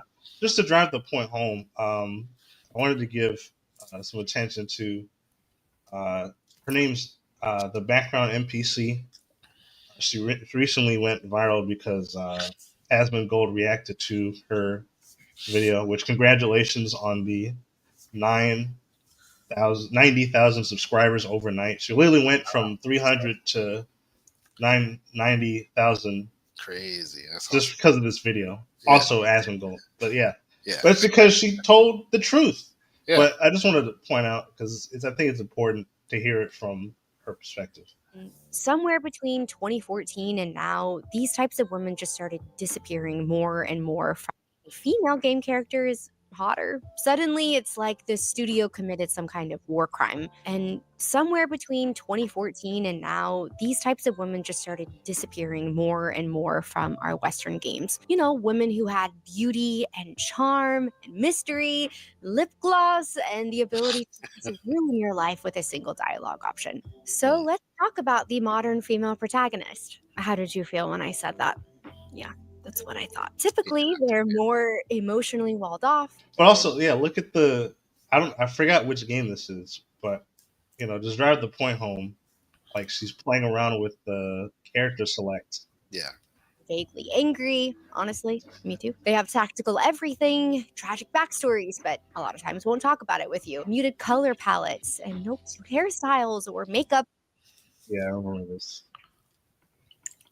Or joy, and they normally display more masculine traits. And I'm not saying these characters never work, but if they're not done extremely well, the issue isn't just that so many of them fall flat, it's that they don't resonate at all. Yeah, so this was I forgot what game was this. Wolfenstein. I'm trying to remember what game this is from. I want to say it was Wolfenstein. Yeah. But yeah, they replaced the protagonist with these two. Yeah, it was Wolfenstein Youngblood, and obviously that game was not received very well. Yeah, no surprise. I mean, and Yeah. she hit the nail on the head. They're applying, and it's not just in gaming, right? It's in media in general. is that they're taking female characters and they're applying masculine traits to them. Well, And what's sad is that in that's it. order, their idea of elevating women is to make them more like men, which Yeah, means that they do not but value it's the because things that make but a woman. that's the betrayal of a feminist mindset, is that because at its very core is competing with men. It's not about wrestling freedom or liberty from men. It's literally competing with men to overcome them and be better, be a better man. And that's at the core of it. And a lot of people don't want to acknowledge that, especially feminists, but it's true. You're competing. That's why everything that men do or don't do becomes an issue or a problem, right? It's like you're competing, and your goal is, think about all the different sayings throughout the decades of, I can, I can do the same as a man. I can do this. I can, right? It's like that's always the mentality, is I can do whatever a man can do, or I can do it better, or girl power, and it's like you're just competing, but you should be saying, well, I just want parity. I want to be treated with respect. I want to be treated with dignity as a woman, right? And that's what makes it problematic, right? It's like, so you get, this is like a natural consequence of that type of thought process, is we're going to take, oh, we want to do an original female character and make her interesting and compelling, and then all you're doing is taking the characteristics from one male character and just literally slapping it on to a female character. Yeah. And while for a while that worked, because no one kind of saw it coming, right? It was kind of like, oh, okay, well, this is all right. But then it starts to saturate the market. And now it's like, we get the whole Mary Sue, and we get the whole girl boss nonsense, right? It's like, it's gotten to a point where it's like, okay, it's just eye roll ridiculous. Well, You're let's like, see what oh she my has God. to say about it. Yeah, go ahead. Yeah. At all. They're not iconic, they're not aspirational, and they're just not the kind of character you want to think about after the credits roll. And just like the women that I obsess over in all my books and TV shows, the smart, complex, stunning characters, I just want to aspire to the character that I'm playing in a game. She should feel powerful and gorgeous and emotionally relatable in a way that makes sense. But most of the leads that we're getting nowadays, they're not memorable. And let's be honest, they're not exactly breaking the internet. Okay, at least in a good way. The characters that really stand out, that make a difference, they've got it all. They've got the looks and the charm and the presence and the personality, and they've got the things that make people care, or at least cosplay. Well, we did it. So to Yeah. that point, That's it. I think I mentioned it before. You don't see anybody. You see a lot of women cosplaying as Harley Quinn, or early versions of Harley Quinn. Right. You see a lot of character. You see a lot of people. Lara Croft. Yeah, Lara Croft. You see a lot of girls cosplaying as anime characters. Yep, lots of anime. You don't see them really cosplaying as a lot of Western characters for very obvious reasons. Yeah, Didn't especially want to more over current sexualize her. characters, yeah. Exactly. Yeah. Okay, that's fine. I'm on board with that. But somewhere along the way, that turned into she can't flirt or cry or be too gentle or smile too much or wear makeup. Yes, sorry, I'm gonna hit on that a little bit today. We went from don't objectify her to don't let her feel like a real person. And she can be strong, but not soft, beautiful, but only if it's on accident. Heaven forbid she has feelings and good hair at the same time. And I think about this every time that I get the opportunity to make a custom character in a game. She is always a baddie that has lore. Winged eyeliner, mysterious aura. Every NPC in the game is in love with her. And honestly, they should be, okay? My tab in Baldur's Gate 3, an angel. She walks into a scene and the lighting just poof, gets better. Gale starts sweating, and Asterion is chomping at the bit. Shadowheart's having some conflictions, and her inventory is even more iconic. She's got 3 cursed rings, an apple, and a morally questionable tiara that she just doesn't want to take off. And it just makes you wonder, because if certain games let you create characters with so much charm and magnetism, why can't games with dedicated female leads do the same thing? Well, what are some of the more recent female leads that we've been graced with? I think about Frey from Forspoken. She can fight dragons and bend the laws of physics and literally parkour across dimensions. That's super cool. But for some reason, they gave her the most awkward dialogue and had her deliver every line like she was on hold with customer service. Yeah, so this is the part that went viral. And yeah, she starts to talk about different characters, what they did right along. What about Yeah. Kay Vess from Star Wars Outlaws? She's a scrappy space outlaw, in theory. In Yeah, practice, she theory. kind of just plays like she just respawned from a bug and isn't sure where she is or why she's there. Okay, well, what about female Ivor from Assassin's Creed Valhalla? Actually, she was canonically the real one. But you probably wouldn't know that because even Ubisoft was like, dang, that's crazy. Anyway, check out this guy's beard. So yeah, so this was a big.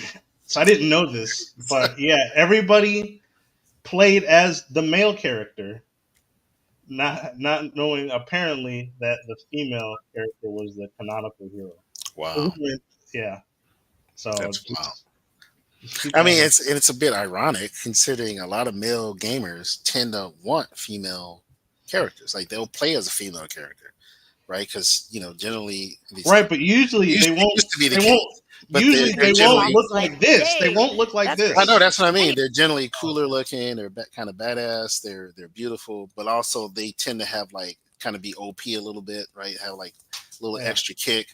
So the male characters generally will pick a female character because they're like, oh yeah, it's like she has like a little bit of extra here, and she's kind of cool looking. So that's kind of funny. I mean, yeah, it really They'll just choose depends. the male character over the female character in this game because he practically didn't exist, right? It's like, oh, there's a female character. It's like, and that's on the game maker, of course, but it's like that's hilarious, right? Yeah. It's like, and that's what I'm saying. Like, it's all these different sort of unintended consequences. Yeah. On from a bug and Yeah. isn't sure where she is or why she's there. Okay, well, what about female Ivor from Assassin's Creed Valhalla? Actually, she was canonically the real one. But you probably wouldn't know that because even Ubisoft was like, dang, that's crazy. Anyway, check out this guy's beard. Or Dragon Age The Veilguard. This game was like 10 years in the oven and somehow it still came out. Yeah, that's Yeah, that's like, what were they doing, man? Like, it's yeah. I don't even want to touch that. Oddly. It often felt cringy instead of charming, and there really wasn't much mystery, but there was a lot of lecturing. And instead of emotionally rich Did you get that companion, though? What's that? Say it again. There wasn't a lot of mystery, but there was a lot of lecturing. Yeah. kind of just got chronically online Twitter bios. Yeah, so this is another thing that people bring up is that a lot of the new characters, I think someone said they just look like HR people from like, a big, like a social media Because they're all company. generic. Well, it's not even that they're all generic. The base of these characters is just generic, and then they add a little something, but they're not developing characters.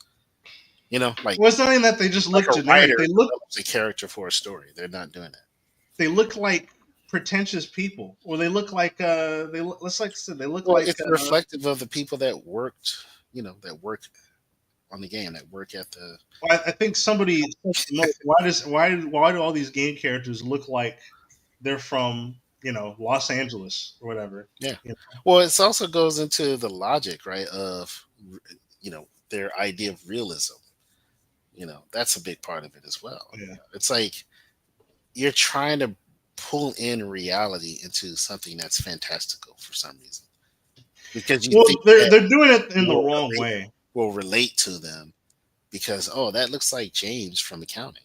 And it's like, no, nobody wants that. I don't want to see my coworkers in my game.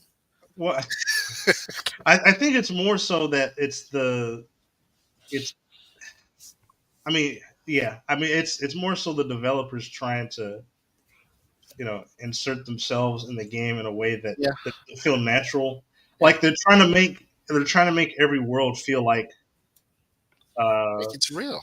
Not that like it's real. Like it's a little like specifically like everybody looks like they're from a. I'm gonna feel weird saying your coworkers. Well, no. Just like everybody, they're making everybody look like they're from like a progressive city. Like I said, everybody looks like that's what I'm saying. Like your coworkers. Right, but if you're from idea of diversity, right? We can't just have an elf that looks like a classic elf that's from like that's Norwegian or something, or Dutch, or right, Deutschland, whatever. It has to be an elf, but he has a little bit of South Central in him, right? Or it has to be a Don't elf say that. queen, but she's kind of Korean looking, and it has to be, yeah, that's what I'm saying. It has to be look like your coworkers. You understand? From LA, right? Like that's what it is. Yeah. I guarantee you, all of these characters we're looking at look like somebody that works at that company or a company somewhere I mean, yeah, that probably. that the makers, the creators have worked with. That's what I'm saying. And they think, oh, see, diversity. And it's like, no, no one's asking for diversity where you're doing things that make no logical sense, right? Like an elf should look like a classic elf, right?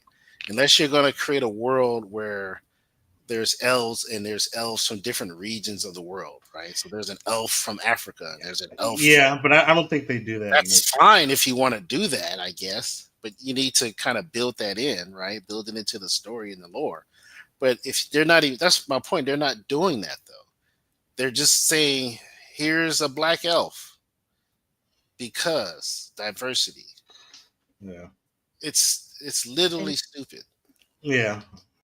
fantasy outfits. I think you get the point, but I'm gonna say it anyway. We need female characters with range, with presence, with a little drama, if you will. The girls who made you feel something were not perfect. They were messy and charismatic and complicated in the best way. Sadie Adler from Red Dead 2, her husband literally dies, and she goes, cool, I'm going feral now. And grieving? Yes. Stunning? Yes. Horse girl? Absolutely. But I would let her run me over with that horse. Chloe Frazier from Uncharted. She's flirty and morally flexible and somehow still makes betrayal feel hot. Tifa Lockhart from Final Fantasy. She could literally take down a behemoth in one hit and then quietly make you some soup and ask if you've been sleeping okay. Max from Life is Strange. A super sweet, anxious girl who accidentally rewrote the entire space-time continuum just because she had too many feelings. And honestly, we love a relatable queen. Or Naburu from the Legend of Zelda series. She leads armies and fights evil, and somehow she still looks like she's posing for a Vogue cover the entire time. Probably my first girl crush. This should not be controversial, but I'll say it. We need to bring back a great male leads. Okay? And not because women can't carry a story, but because we've just like chucked balance off a cliff. It seems like the knee jerk reaction to underrepresentation. Before she gets to this, I notice how all the examples she brought up of the characters she likes, she relates to them because they didn't throw out any of the femininity with the characters, right? Right, exactly. Yeah, Yeah. that's exactly it. It's they're they're writing female characters as if they're actually female. Yeah. Right. Accusations became all female everything forever, no notes. And now, after we've gotten so many forgettable female leads, not you, Ellie and Aloy, my queens. But with all the others, we've hit this weird place where the audience is already exhausted before the trailer even ends. And unfortunately, caught in the crossfires of this has been Naughty Dog's new IP, Intergalactic, and Ghost of Yote. But when I think about just well-written women in games, what's interesting is some of gaming's best women were not even the protagonist, but they were the scene stealers. Ciri from The Witcher 3 is quite literally the entire reason that Geralt is risking his life across these war-torn kingdoms, and she's this complicated, beautiful, just wild young girl who's somehow still more mature than everyone else around her. Or Yuna from Final Fantasy X, this graceful, selfless, and devastating character who's literally carrying the hopes of an entire world on her back, and then she still apologizes when she inconveniences you.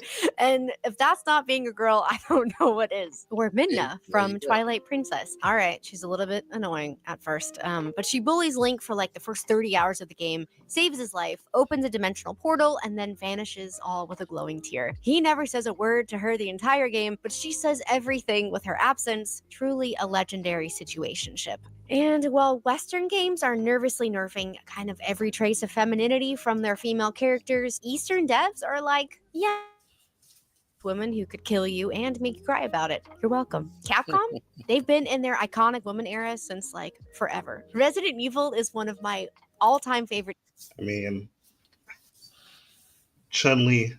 I don't. I feel like she's gonna go into a bunch of Resident Evil characters. She's gonna go into a bunch of Resident Evil characters, but I'm gonna tell you right now, Capcom has probably made most of the money off of Chun Li alone. Oh I'll yeah, leave Chun it Li at is that. huge following, huge fan base for Chun Li. So Yeah, yeah, as a matter of fact, there was yeah, a Jackie Chan movie in the '90s where they did a parody of Street Fighter, where Jackie Chan dresses up as Chun Li and beats up another guy dressed up as. that's Yeah, hilarious. it was funny. Did you see the short that the line animation did of Chun Li versus Yor from Spy X Family? I did. Yeah, it was a promotional thing. It Yeah, was a promotional video for a very very crappy DLC, and I'm yeah, very that's what sad. sucks about that. Yeah, but it was awesome. Like Yeah, the short was really cool, right? yeah, it They was kind of cool. fought to a draw. Like I was like, this is nice. All right, Yeah, because Yor is awesome, right? She's yours awesome. definitely really dope. I love that anime Spy X Family. It's beautiful. I love it. Great, great anime. Yeah. And so Series. seeing that, I And was like, yo, that's the ticket. Hmm. Like Absolutely. so that's what we want. That's what we're looking for is to be Jill is excited. tactical, calm, and Yeah. easily has the cleanest bob in gaming. Ada is mysterious, stylish, and she might lie to your face, but she's still gonna get a fan cam. Claire is this beautiful, kind, capable woman who takes zero nonsense. And Lady D had like 10 minutes of screen time in Village, and she still owned Halloween for like the next 2 years. They're hot, they're cool, they've got so much range, and you remember them. You want to be them, or you just kind of want them to emotionally damage you just a little bit. It's the same kind of energy with Monster Hunter Wilds. They dropped a couple of composed, stunning women, and the internet instantly started to cosplay. They're expressive and graceful, and they've just got that magnetism about them. And that's why the boys are in love, the girls are in love, and I am in love. And then we've got From Software, who just casually releases the most haunting, elegant women in modern gaming like it's nothing. The doll from Bloodborne, our favorite Victorian comfort character. She's soft-spoken, she's gentle, and she definitely knows more than she's letting on. Or Lady Maria, tragic, terrifying character with perfect posture, and 10 out of 10, I would let her fight me again. Or Ronnie from Elden Ring, who I was quite literally on my knees for, and I made sure to do every single step of her quest so I could serve her as me Elden Lord. Or Melina. Melina was so glowing and quiet and just sad. And then when she leaves you at the sight of Grace, like, my work here is done. Then you're just devastated and you're just sitting there all by yourself, alone, in your little tunic. These ladies do not need exposition dumps or 80 cutscenes. They just show up and drip elegance, drop one line of vague sorrow, and then next thing you know, you're obsessing over cosplays and fan art for like the next month. I say all of this because femininity is not outdated. It's not shallow, and it's not something that you need to water down for the story to be taken seriously. It's range. So please let women be cute and manipulative, kind and a little chaotic, soft but have sharp teeth, pretty, powerful, emotionally devastating, and the reason the protagonist starts journaling in a cave somewhere. Because femininity is Zelda, steadfast and radiant, and standing between her kingdom and ruin with nothing but hope and stubborn grace. Or Triss, who's clever and compassionate and plays politics with you with a super soft smile that just makes you kind of forget that she's winning. Or Bayonetta, who's Oh my playful gosh. and provocative and treats every battlefield like a runway and then never manages to smudge her lipstick. So I just bring the point back to Zelda. Like people act like there has been a lack of female representation in video games, but literally we've had. I mean, if you go back to the '70s, Miss Pac-Man. Yeah, well, that's never And been true. Period. I know that's never been true, but I'm just saying people act like it. But Miss Pac-Man was a more successful video game than the Pac-Man. original. Yeah, that's right. Yeah, Super Mario Brothers 2, as early as Super Mario Brothers 2, Peach was playable. yeah. Um, she was playable in the RPGs I mean, and the Tomb 90s. Raider. You can go Yeah, on and Tomb on. Raider. Yeah, It's like, yeah, that's never been. I mean, even prior to like 3D games. That's all. That's what I'm Yeah, saying. no, you're right. I mean, I'm just saying, but yeah, it's like I said, it's this permeation of this this dogma. This it's a false ideology. Metro Way, I almost forgot about. She didn't even mention Samus. Yes, exactly right. Yeah. It's like so. Yeah, it's crazy, and it's. I think that's part of it. It's just oversaturation because the people who are making this stuff fail to think it through. Yeah. It's just a reaction. It's all reactionary because Yeah. they've bought into that ideology. So now it's like having a gun. The ideology is the gun, and now I got to point. I got to shoot something. Let me find a target, and that's all they're doing. And the target has been video games and Yeah. animation and movies and TV shows. And I think for the most part, most people are kind of getting tired of it. Even if they can't put a finger on what it is, they're Hmm. seeing it and they're just like, yeah, that's just not appealing. Right. And that's why Disney and all these other companies are losing money because you know people are a lot Absolutely. smarter than you think, right? It may take some people a while to get it, but they will get it. Absolutely. Or Lightning, who's a beautiful, guarded, and grieving character who carries the entire weight of the world in 6-inch heels. And when female characters are done right, they're not flat or abrasive or weak. They're actually narrative gold. They have tension and softness that stabs, or beauty as a weapon. Let's let women be gorgeous and terrifying, sweet and strategic, gentle and unhinged. Let them be feminine again. Yeah. So that was a good video, and and just to add on to a point, I recently just finished. Well, my brother recently just finished watching the first season of Fist of the North Star, and Oh, one of the yeah. characters is Yuria, the girl who's supposed to be the damsel in distress. But throughout the series, she comes back, and you find out that she's actually a really important character. Yeah. And what's But beautiful the way she about presented is what's key.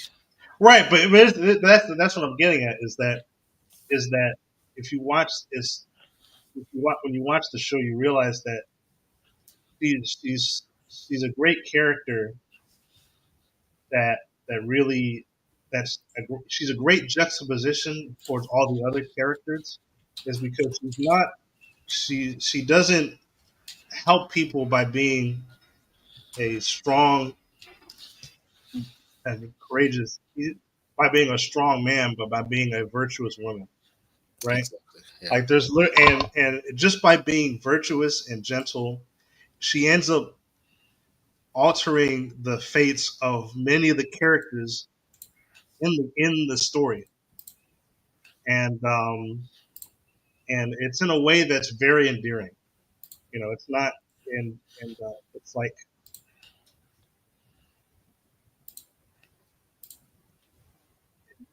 it. Fist of the North Star is a show that's known mostly for the over the top, violence. You got Kentaro punching a tank to death, and the tank explodes, right? Or like, you know, him tickling a guy to death until they explode or whatever, right? But it's like there's a if you watch the show, you realize there's a lot of it's a story about love, right? And how love conquers hate and fear. Yeah. And It's Yuria hyper is violent, but there's a point to there's it. a point to it, yeah. Yeah. So yeah, Yuria is a great character, and Yeah, she's one of my one of favorite the better characters. characters. Yeah, she Yeah, becomes a very compelling character through the course of the series. yeah, Somewhat it's tragic, and she's very brave, but she's presented as a woman. She's not given masculine qualities. She's not a girl boss, and she's not a Mary Sue. Like she has trials and triumphs, and she comes across as a person, and a woman, like an actual woman. And yeah. it's quite refreshing actually, and like I said, the overall series is great. Highly recommend. Yeah, It's go been watch nice. Fist of the North Star. Yeah, it's been nice watching it. Oh, just been one big commercial for Fist of the North Star. Yeah, No, but but yeah, it's. I mean, it's like NPC said in the video. It's like if you're willing to actually write a female character and not just a man with boobs, then you could do a lot of cool stuff. You know, Yeah, exactly. and it's Right, not, right, and right. it's A person, right? A person, right men as men, and right women as women, yeah, and you're gonna have an interesting character by default. But if you're trying to create something that isn't real, that isn't grounded in some form of reality, right? Like the way you're able to perceive human behavior, y- we're gonna get what we've been getting, the Mary Sue nonsense and the girl boss nonsense, right? Because they're not looking at, and that's kind of the tragic part. Like she's saying, like you're actually, in the effort to represent women, you're actually doing a disservice to women because you're presenting women as something that they're not, right? You're presenting that, and I'm not talking about the fantastical elements or fantastical things or fantasy stuff. I just mean, in regards to character traits, right? Like she said, it's okay to have characters that are, yeah, they can go out on the battlefield and kick butt and take names, but then they also cry and they get depressed and they get upset, or they have human emotions. They act like women, in other words, right? yeah, And that's the problem. That's what I think most people are really complaining about. It's like I was talking to a guy, and I think he follows our channel, and he shoots me messages every so often, and we have pretty good discussions. And something he said, it kind of got to me, and we talked about it. He's a cool guy, but it's like he was saying, oh, it's like they just hate women, right? And when people are criticizing things like these video games or TV shows, etc., where it's clear there's a feminist bent and there's, it's kind of man bashing, and it's like, and I had to tell them, like, look, that's the problem. Like, you're hearing I hate women, right? Because that's what you want to hear. But the reality is, when someone rejects these properties, they're not rejecting women, because those same person that rejects these properties also loved a lot of other properties that are female led, right? Like Alita Battle Angel, right? Wonder Woman and Underworld, and you go on and on, right? Appleseed, Appleseed, you know, right? So yeah. it's like, so clearly they Ghost don't in the hate Shell. women. It's like, Yeah. yeah. So it's like, clearly they don't hate women just because they don't like the Acolyte, for example. Yeah. Like, but that's what people do, and I'm like, that's disingenuous, right? It's like no one hates women for being in a movie or TV show, right? No one hates black people for being in a movie, right? That's just like the Ironheart. Um, you have both female and black, right? And it's like both are forced. That's the problem. Yeah. The problem is not a black female.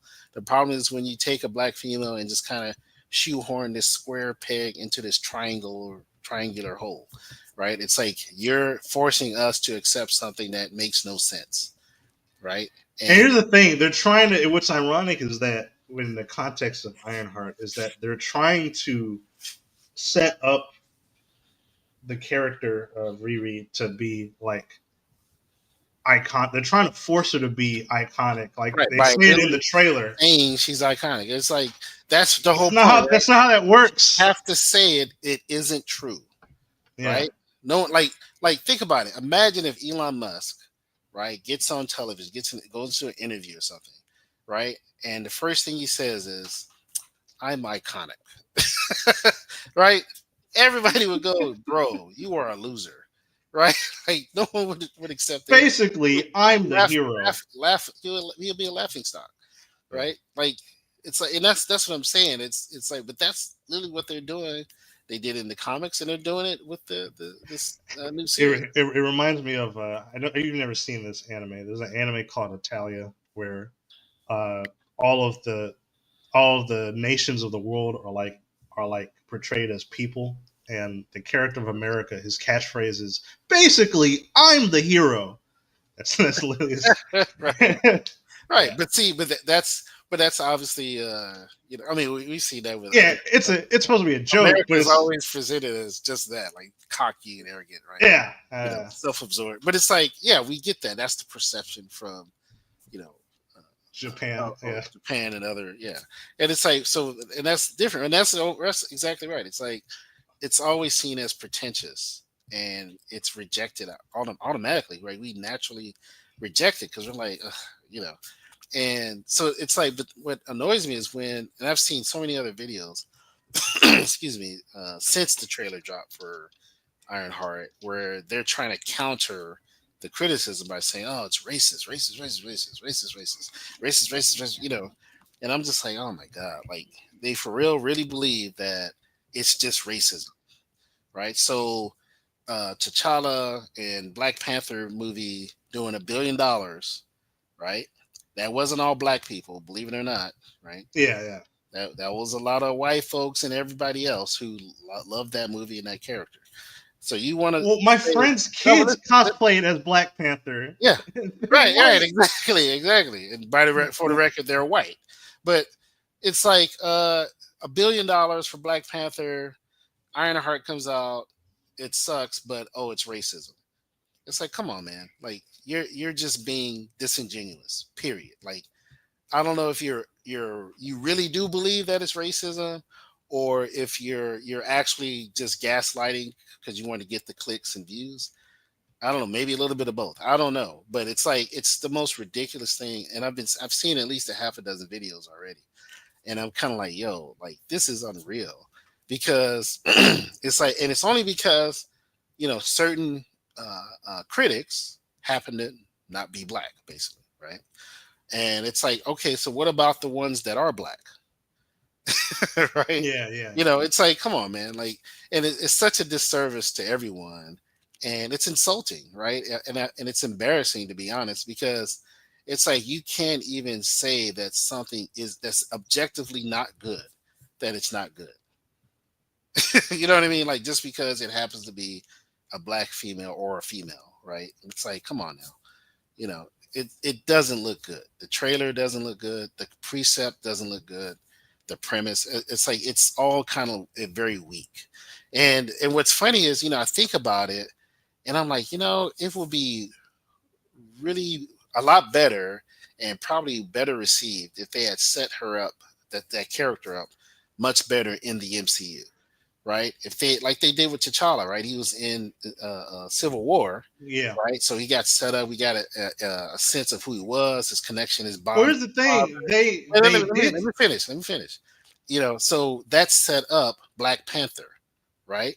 Yeah. And so it was well received because you know uh, uh, uh, T'Challa was a great character in Civil War, right? And there was a connection. There was a bit of history, and the audience would go, "Oh, okay, I get this, right?" And why didn't they do that? They tried to do it with Wakanda Forever, and they Well, failed. that's what I was gonna say. And but it's like, but it failed because they didn't set it up properly, right? Well, no, Like, they did. Here's the no, thing. they didn't. They Everything. did not set it up properly Dad, hear at me all. out. The way they portrayed Riri Williams in Wakanda Forever is accurate to the comic. They No, did but every. that's the point I'm making. That's what The, I'm trying the to. character was already I bad to know, begin I with. know that. I know. That's why I said the MCU, not the comics. I'm talking about the movies. That's what I'm saying. In the movies, what they should have done was set her up better with a But that better would require story. you to change the entire character. So what? It's the I mean, movies. I agree, They've but I'm already just saying changed Thor. they're not going to do Like that. Thor is not Thor, the same Thor in the comics. Neither is the Hulk, right? Like so.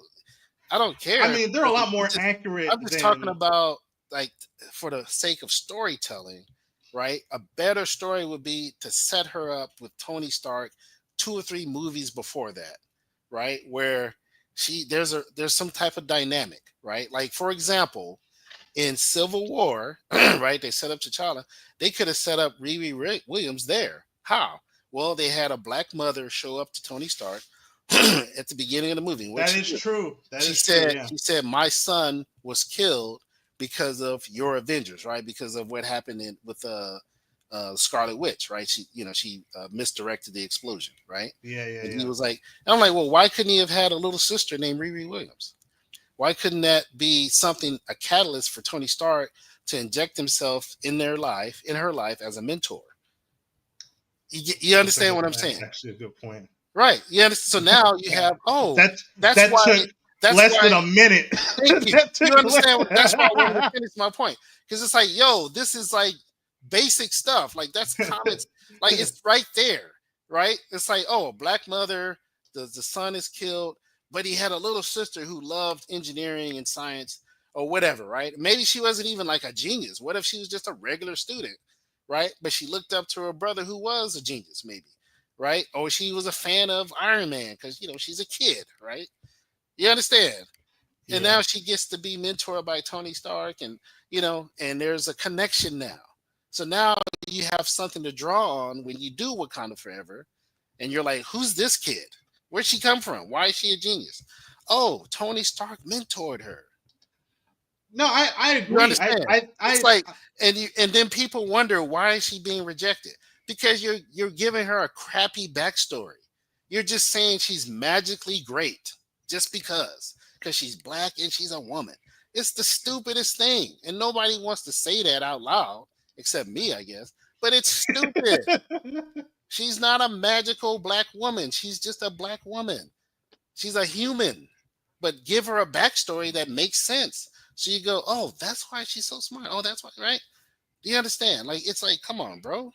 Like, give us something to latch on to where we can say, okay, I accept this character. That makes sense. Okay, let's see where it goes now, right? And then stop presenting her as pretentious.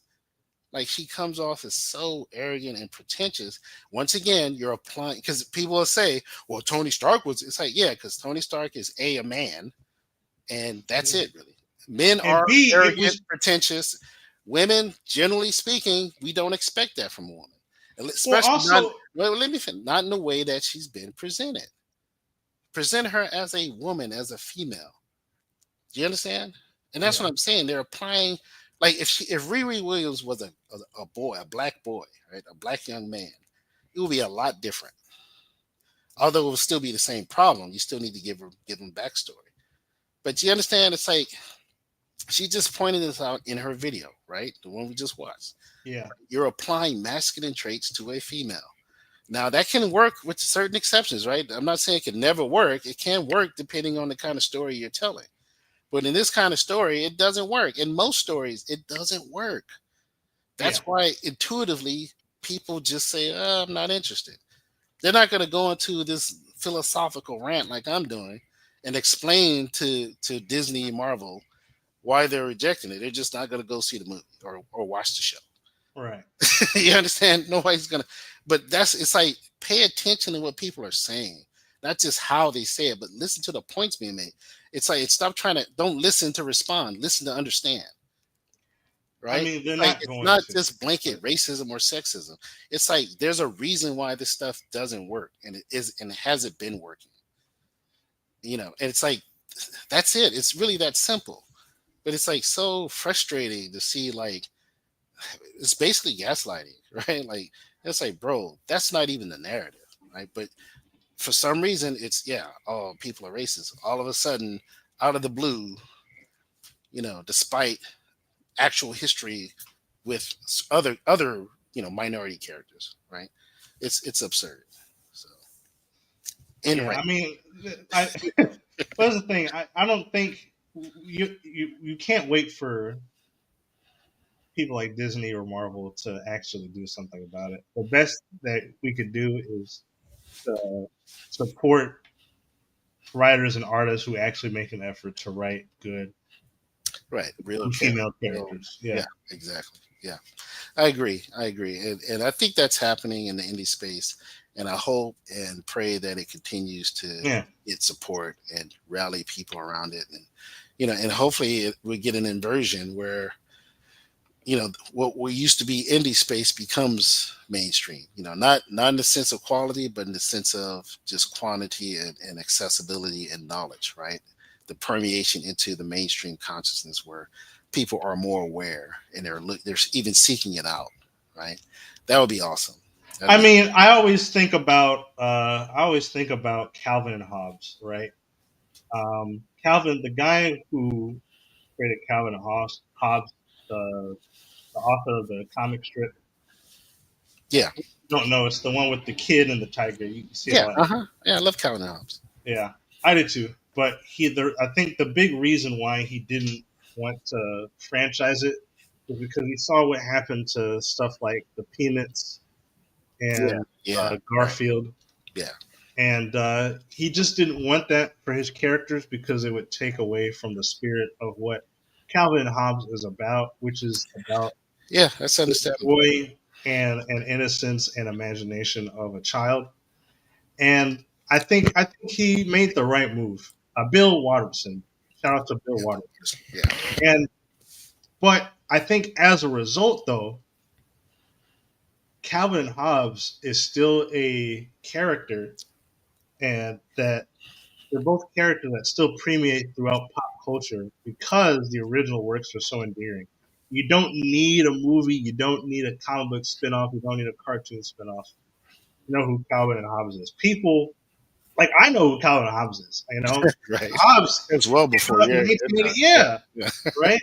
I know, But but and listen, I don't think it's inherently bad, it's right? not that it's inherently For bad. me, because I I guess love animation, and I always yeah, wanted yeah. to be good, but it's like it has to be done well. It has to be done But right. my point Yeah, is that I think I'm in sometimes it's agreement with you, though. Yeah, yeah. I think it's better if sometimes you just need a dedicated fan base as yeah. opposed to a Well, wide audience. not only that, Because but Calvin and Hobbes has a dedicated fan base. yeah, It's pretty but obvious. not only that, but they act as gatekeepers, and that's a point I've been seeing brought up a lot, and I kind of agree with it.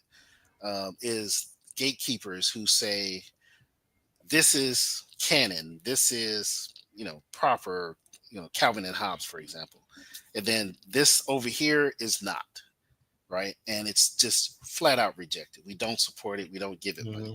right? And I think that's what needs to happen with comics and with a lot of other things is and some might read that, like I said, a lot of people who love to race bait will read that as racist or something, keep the blacks out or keep the women out. It's like no, that's not the gatekeeping that they're talking about. They're talking about when it comes to the brand itself. And like, for example, Hero Geek was here last week, and he went on his rant about Superman, and I understand his frustrations. It's like, he wants to see Superman represented in a way that maintains the iconography that we've come to know and love, right? Yeah.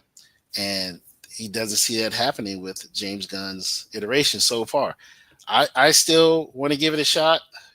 I may not still go see the movie just because, like I said, when it comes to going to see movies, I'm, you know, I mean, most people aren't yeah, really going to I'm theaters kind of like anymore.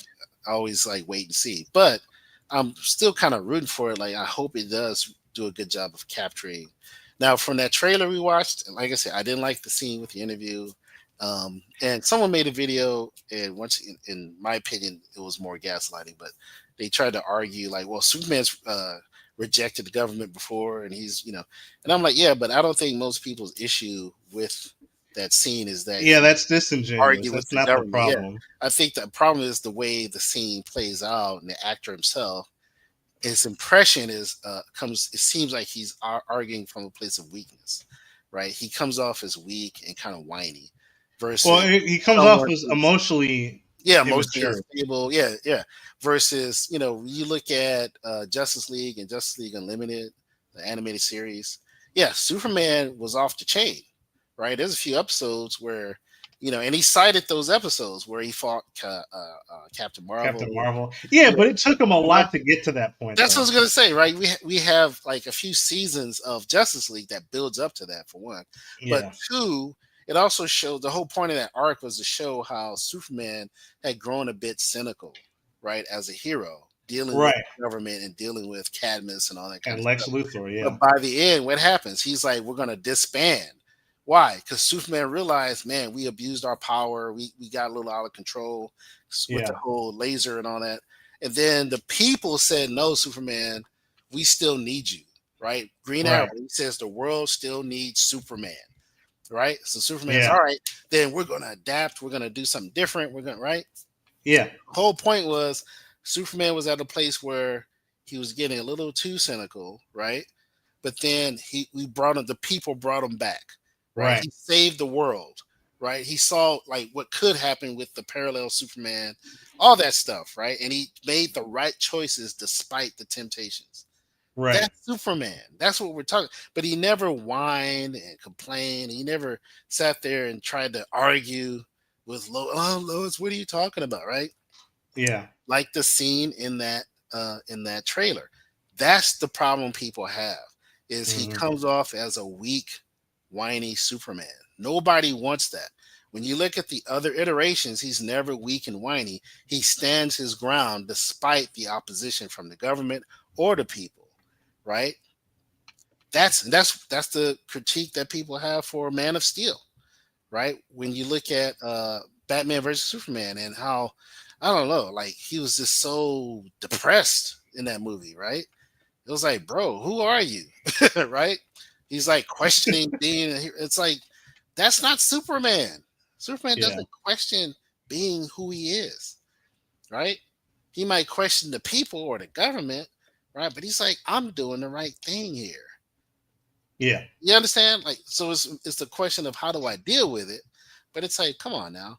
So that's the criticism, at least from what I understand and the people I've talked to, that they have with that trailer. It's not about, in addition to like the uniform, the suit doesn't look great, but and that's nitpicky, but I mean it is. I'm not gonna not care just because the suit is ugly, but it's like that's why it's like we want to see Superman be who he is, the way he's Yeah. been portrayed in the comics and in a lot of the television iterations, and even in previous movies like the Richard Donner movies. Right? Yeah. He's always Superman. He's always stoic. He's calm. He's collected. Even when he loses it, right? He loses it in a manner that is masculine and not like a spoiled, petulant child. That's it. Period. Point blank. So all these, it's like they make up these arguments, then they try to argue against those arguments. And it's like, well, no one's making this argument, right? No one's saying Yeah. man doesn't get mad or doesn't oppose the government.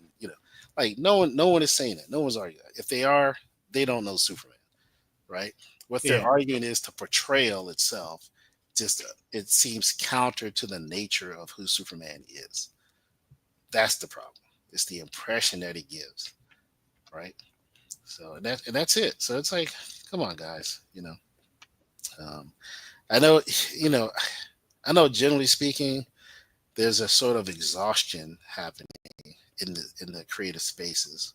With a lot of the entertainment on both sides, like people who don't care and they just like whatever comes out, and they're tired of hearing the criticism, right? Because they're like, I just want to like it. I just want to watch it. I don't want to think about all this stuff, right?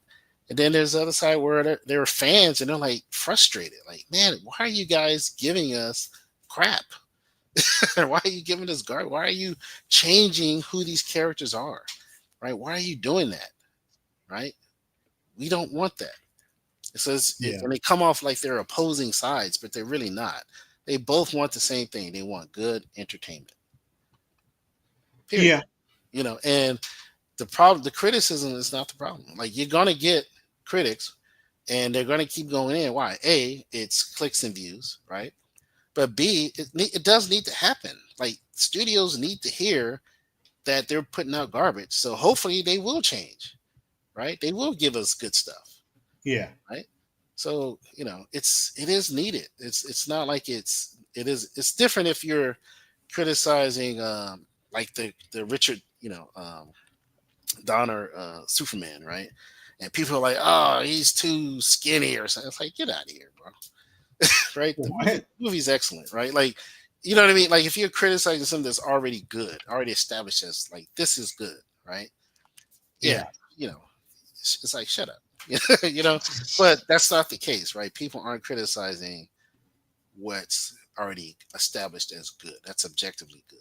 Now, some might say Andor is a good example of that, where there's people who criticize it, but I don't know. I've seen a pretty Well, balanced. I don't think that the problem isn't criticizing things that are generally accepted as good. I think the problem is that a lot of a lot of the you have to determine. I mean, it's up for people to determine whether the criticism has merit or not.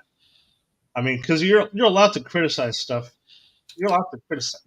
Period. You're allowed to criticize stuff. Yeah, of course. Yeah. But I think if you don't, if you don't call out stuff for what it is, if you're not willing to criticize stuff, then uh, you're not, you can't expect to see things get better. And also, it's like, if you're someone who just sort of kind of accepts whatever gets put out, like what do you got to really evaluate yourself and be like, what am I?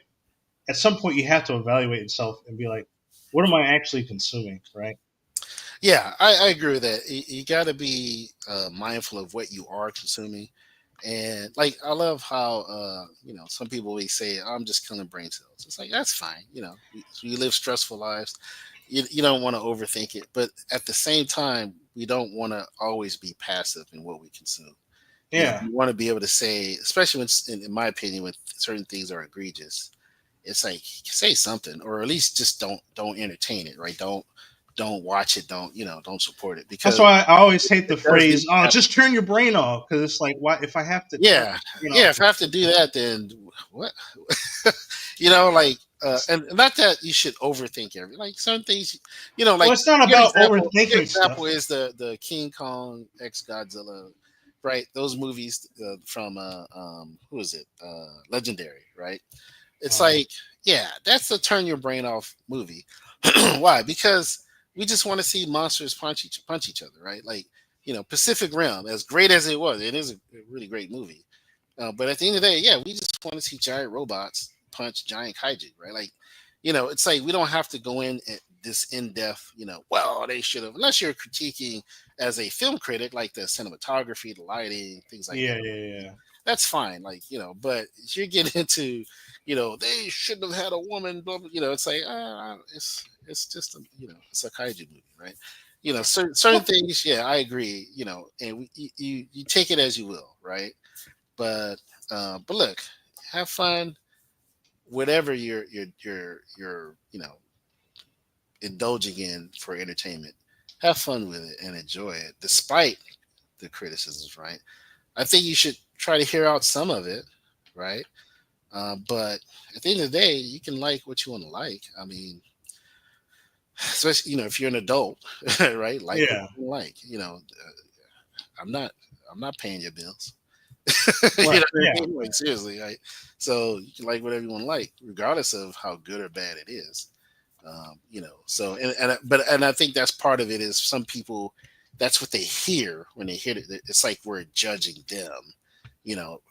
Like how dare you like this? And it's like, well, at least from my vantage point, that's not where I'm headed. Like Yeah. I mean, we've you all like we've all done it. We've all been there. yeah, if Because you like Riri Williams, I mean that's your prerogative. Like I'm not telling you you can't like it, or if you do, there's something wrong with you.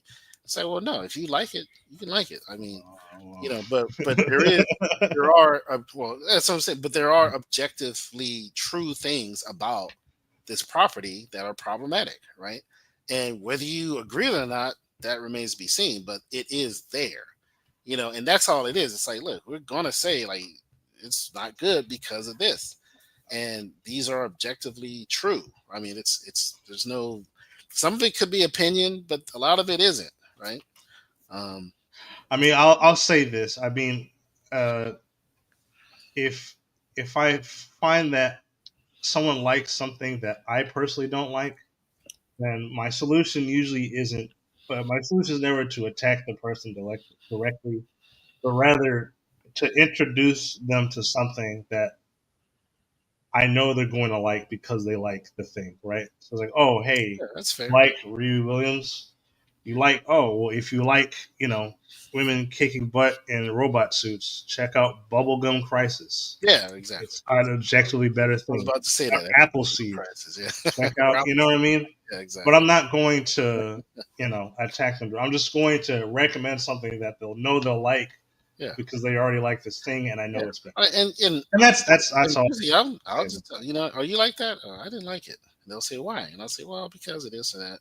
They'll go, okay, you know, well, I liked it because of this, and I'll go, oh yeah, I can see that. That's it in the conversation. Like, I don't go. You like that? What I mean, unless they're like a friend, like if it's you or your brother, I'll be like, you like that? But I'm not attacking you though, right? So that's all I'm saying. Like, it's your buddy. That's kind of how it should be though. It should be you can talk with your friends and family about the stuff and say I like it or I don't like it, and everybody has their own take. No, I like this, and I didn't. And that's fine. Yeah. That's great. Like Like literally, that should be this is fun.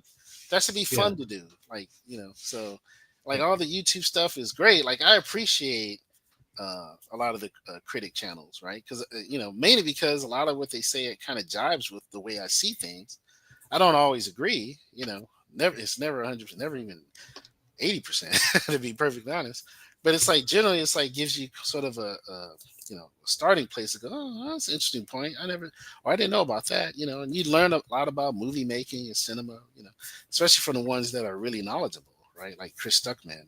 Like he's really knowledgeable about. He made a film, right? So I like his stuff and his reviews, right? So just teach their own. Rasmain yeah says they could have made the boy from Iron Man 3 Riri. Yeah, I agree. That actually would have been interesting. yeah that's Or true. even, like I said, it's like, why not make something new? What if both of them became, sort of the Rhodey and Iron Man of the next generation, right? Where they're both, that kind of would have been fun, right? I mean, Yeah, male and female, and they're all being Iron people, saving the day. Like, it's like you don't have to adhere to the comics exactly. It's the movies, right? You can, and now you're making something new. Now you're making something fresh that, you know, that people can enjoy. You can take it however you want to take it. I mean, but I don't know. I guess that's asking too much from the people who are in Hollywood creating things to be actually be creative. So I don't know. But he says, I guess that might have been more appropriate. I don't see. Yeah, I guess because he's a white male, right? So I don't know. Um, probably. I guess somebody would have had a problem with it. So it is what it is. But I don't know. Yeah, it's kind of wild. I look at that and I'm just like, because I have no issue with a black female being an iron person, right? It's like just give us a good story and don't make it about fighting the patriarchy. You know what I mean? Or well, I fighting mean, I don't know if it's a oppression. It's like no, yeah. it's make a real human being that's just living life, and these extraordinary things happen, right? And she responds to them somehow. That's it. Like it doesn't have to be. I don't know. I don't know. It's like this kind of invisible burden placed on minority characters that they always have to address real world, you know, issues like racism or sex, right? And if they don't, there's something wrong with that character. Like I look at Cyborg, right? Cyborg is an awesome character, Oh yeah, one of my Cyborg's favorites. dope. And it's like, but Cyborg's character arc has nothing to do with him being black. You understand? Like Cyborg is just a cyborg. He's a guy that's half man, half machine, right? And so Yeah, his arc is embracing his humanity while not being 100% human, right? And that's it. Like that will be true regardless of his skin color, right? yeah. That's what makes him a great character. And you know what's funny is that they gave the racism arc, at least in the context of the TV show, they gave the racism arc to Starfire. That's right. Yeah, There yeah, was a that's Soupy right. girl I remember that. Yeah, who who didn't like Starfire's race. He didn't like Thanagarians or whatever. And Starfire's whole thing was you may like at the end of the show, right? It's like you may not value. She says you may not value my life, but I value yours. And he saves him. She saves him in spite of his prejudice, right? that's right. So she was the bigger person, and that was the whole lesson Yeah, of yeah, the that's story. It exactly wasn't. right. And it was it would have been so easy to use Cyborg, right? And but they did. They said no, we're going to use Starfire, and it's actually brilliant writing, right? And Yeah, that's what I'm saying. Like you can't address those things, but don't forget about the creativity part, right? The interesting story part, the character building part, right? The character yeah. arcs. And I think that's kind of what happens when it's all about addressing, it's a platform to address these issues, right? It's like then you kind of lost the plot, you know. Yeah. So yeah. Also, to answer Oh, go Rosmi's ahead. question, yeah, I'm familiar with Adam Warren.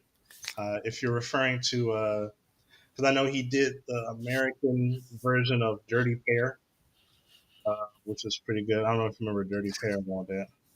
Yes, I do. Yeah. Yeah. So yeah, he also did. I remember he did Gen 13, which was pretty cool. It was sort of this manga style comic, but it was definitely anime influence. Yeah. And yeah, that's all that's all I remember. Oh, he also did Howard, which was kind of the same thing. It's definitely a anime influence, manga influenced comic book stuff like that. Yeah, it's pretty dope.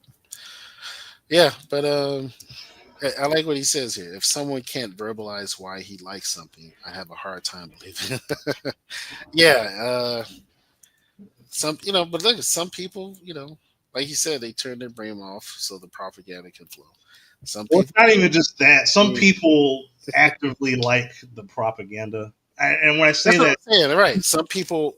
This is the irony of it, though. Right? A lot of those people that applaud the propaganda, right? They're not supporters of the property, meaning they're not actually putting money in, right? They're simply applauding from a distance, from the sideline, right? But the ones that are actually wanting to see the movies and the TV shows and buy the comics, right? We're getting the short end of the stick because we're like, we don't want this, yeah. Well, right? I think about. I was talking to a friend of mine at this D&D meetup, and he was talking about because there was this Flintstones comic that came out a few years back where they rebooted the Flintstones and made it gritty for some reason, and it was really weird Oh yeah, because like Fred yeah, was having a existential crisis and stuff like that. It came out in 2016. I'm like, yeah. I remember that. Yeah. what? Like, what is this about? And and like there was like a genocide or whatever that happened. I mean, They- yeah, it's a yeah, bit. Yeah, it it was a was bit kind much. of nuts. But And for Flintstones was originally for adults. It oh, was I know that, but my it's the point is that cartoon honeymooners. So no, I get that, but they took the honeymooners and they made it into something absolutely that's not that. But yeah, I found it just kind of off putting, and like the most interesting thing because I was trying to figure out why he liked it, and like the most interesting thing like he said about it was like, oh well, it makes a really compelling point for same sex relationships, and I'm like, okay, and that's it. like what does that mean? Like, is that it? I guess. I mean, look, if that's what floats your boat, Yeah, but it's like that's. But what about the Flintstones? What about like what does that have to do with the Flintstones? Like, did you like the Flintstones in the Flintstone comic? You know what I mean? It's yeah, like yeah, because like I like the Flintstones, and it's like, but I watch the Flintstones because to watch Fred do something silly and annoy Barney, or Barney do something stupid and annoy Fred, right?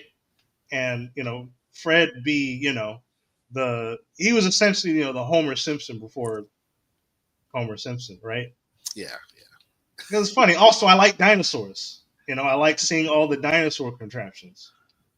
This was like, like we participated in genocide. Barney is like, what? What is it like?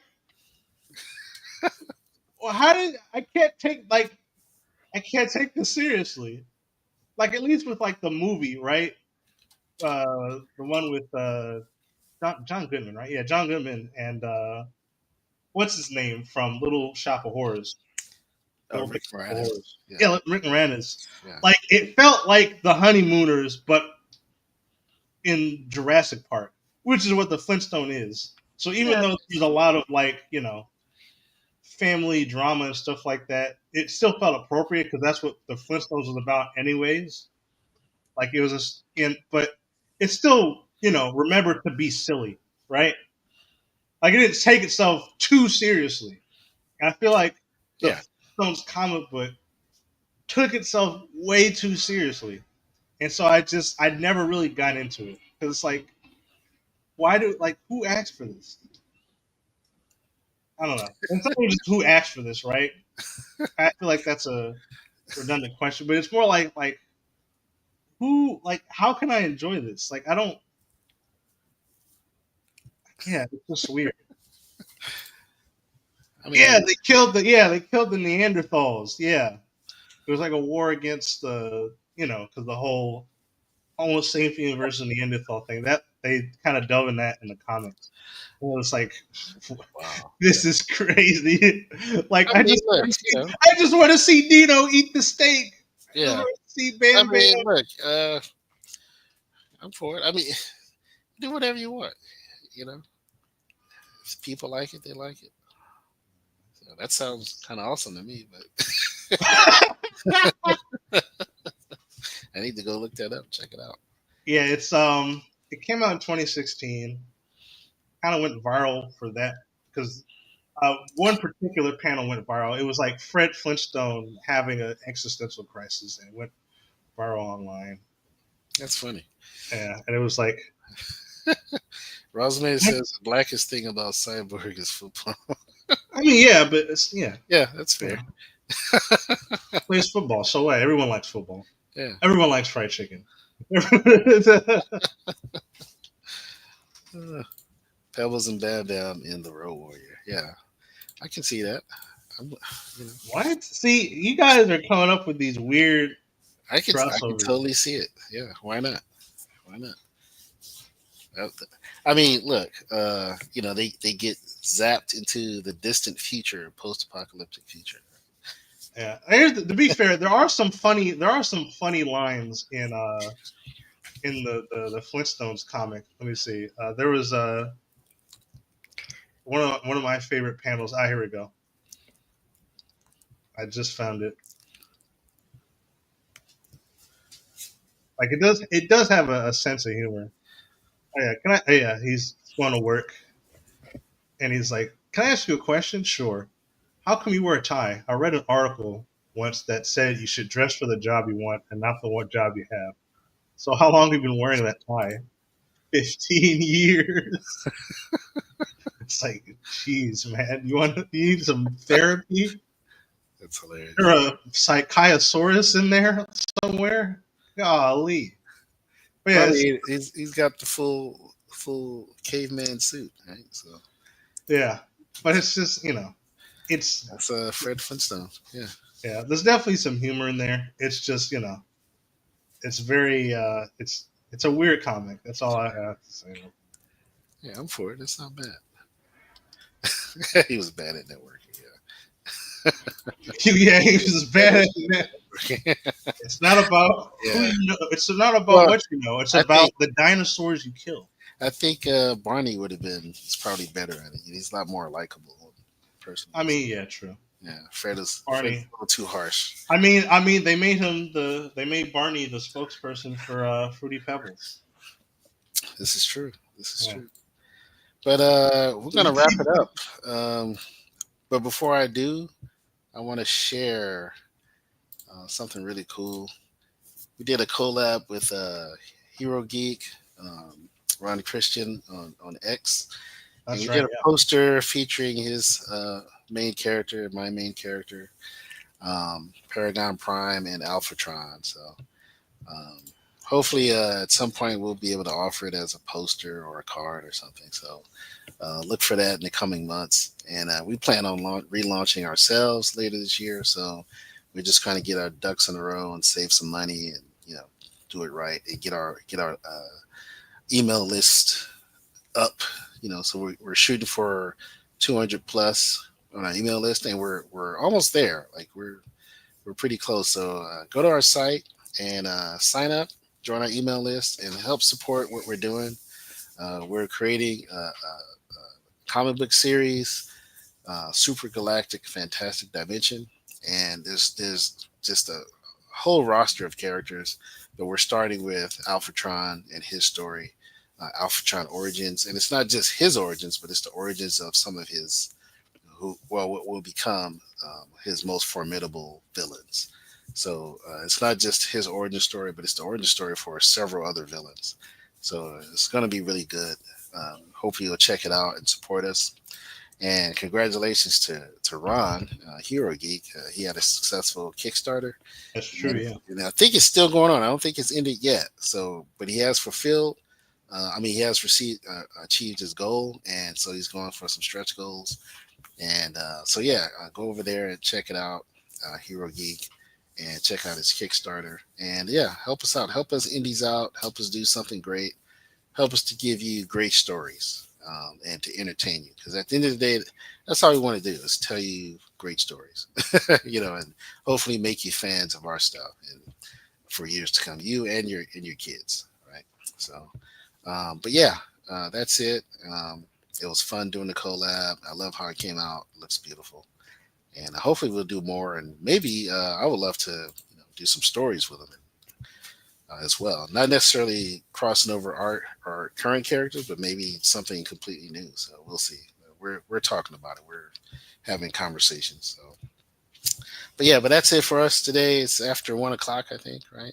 It is. It's just turned 1 o'clock. So. Yep. So yeah, we're gonna call it a day, and thank you all for joining us, for joining the conversation, and hanging out with us today. We really appreciate it, and thanks for Osman in particular for your comments. Always love your input, man. It's glad to see you back. You've been kind of disappeared for a while, man. So I'm happy you're doing good and you're back, and I look forward to seeing you more in the future. So, but everyone have a great day. Have a super galactic, fantastic day. We'll see you around.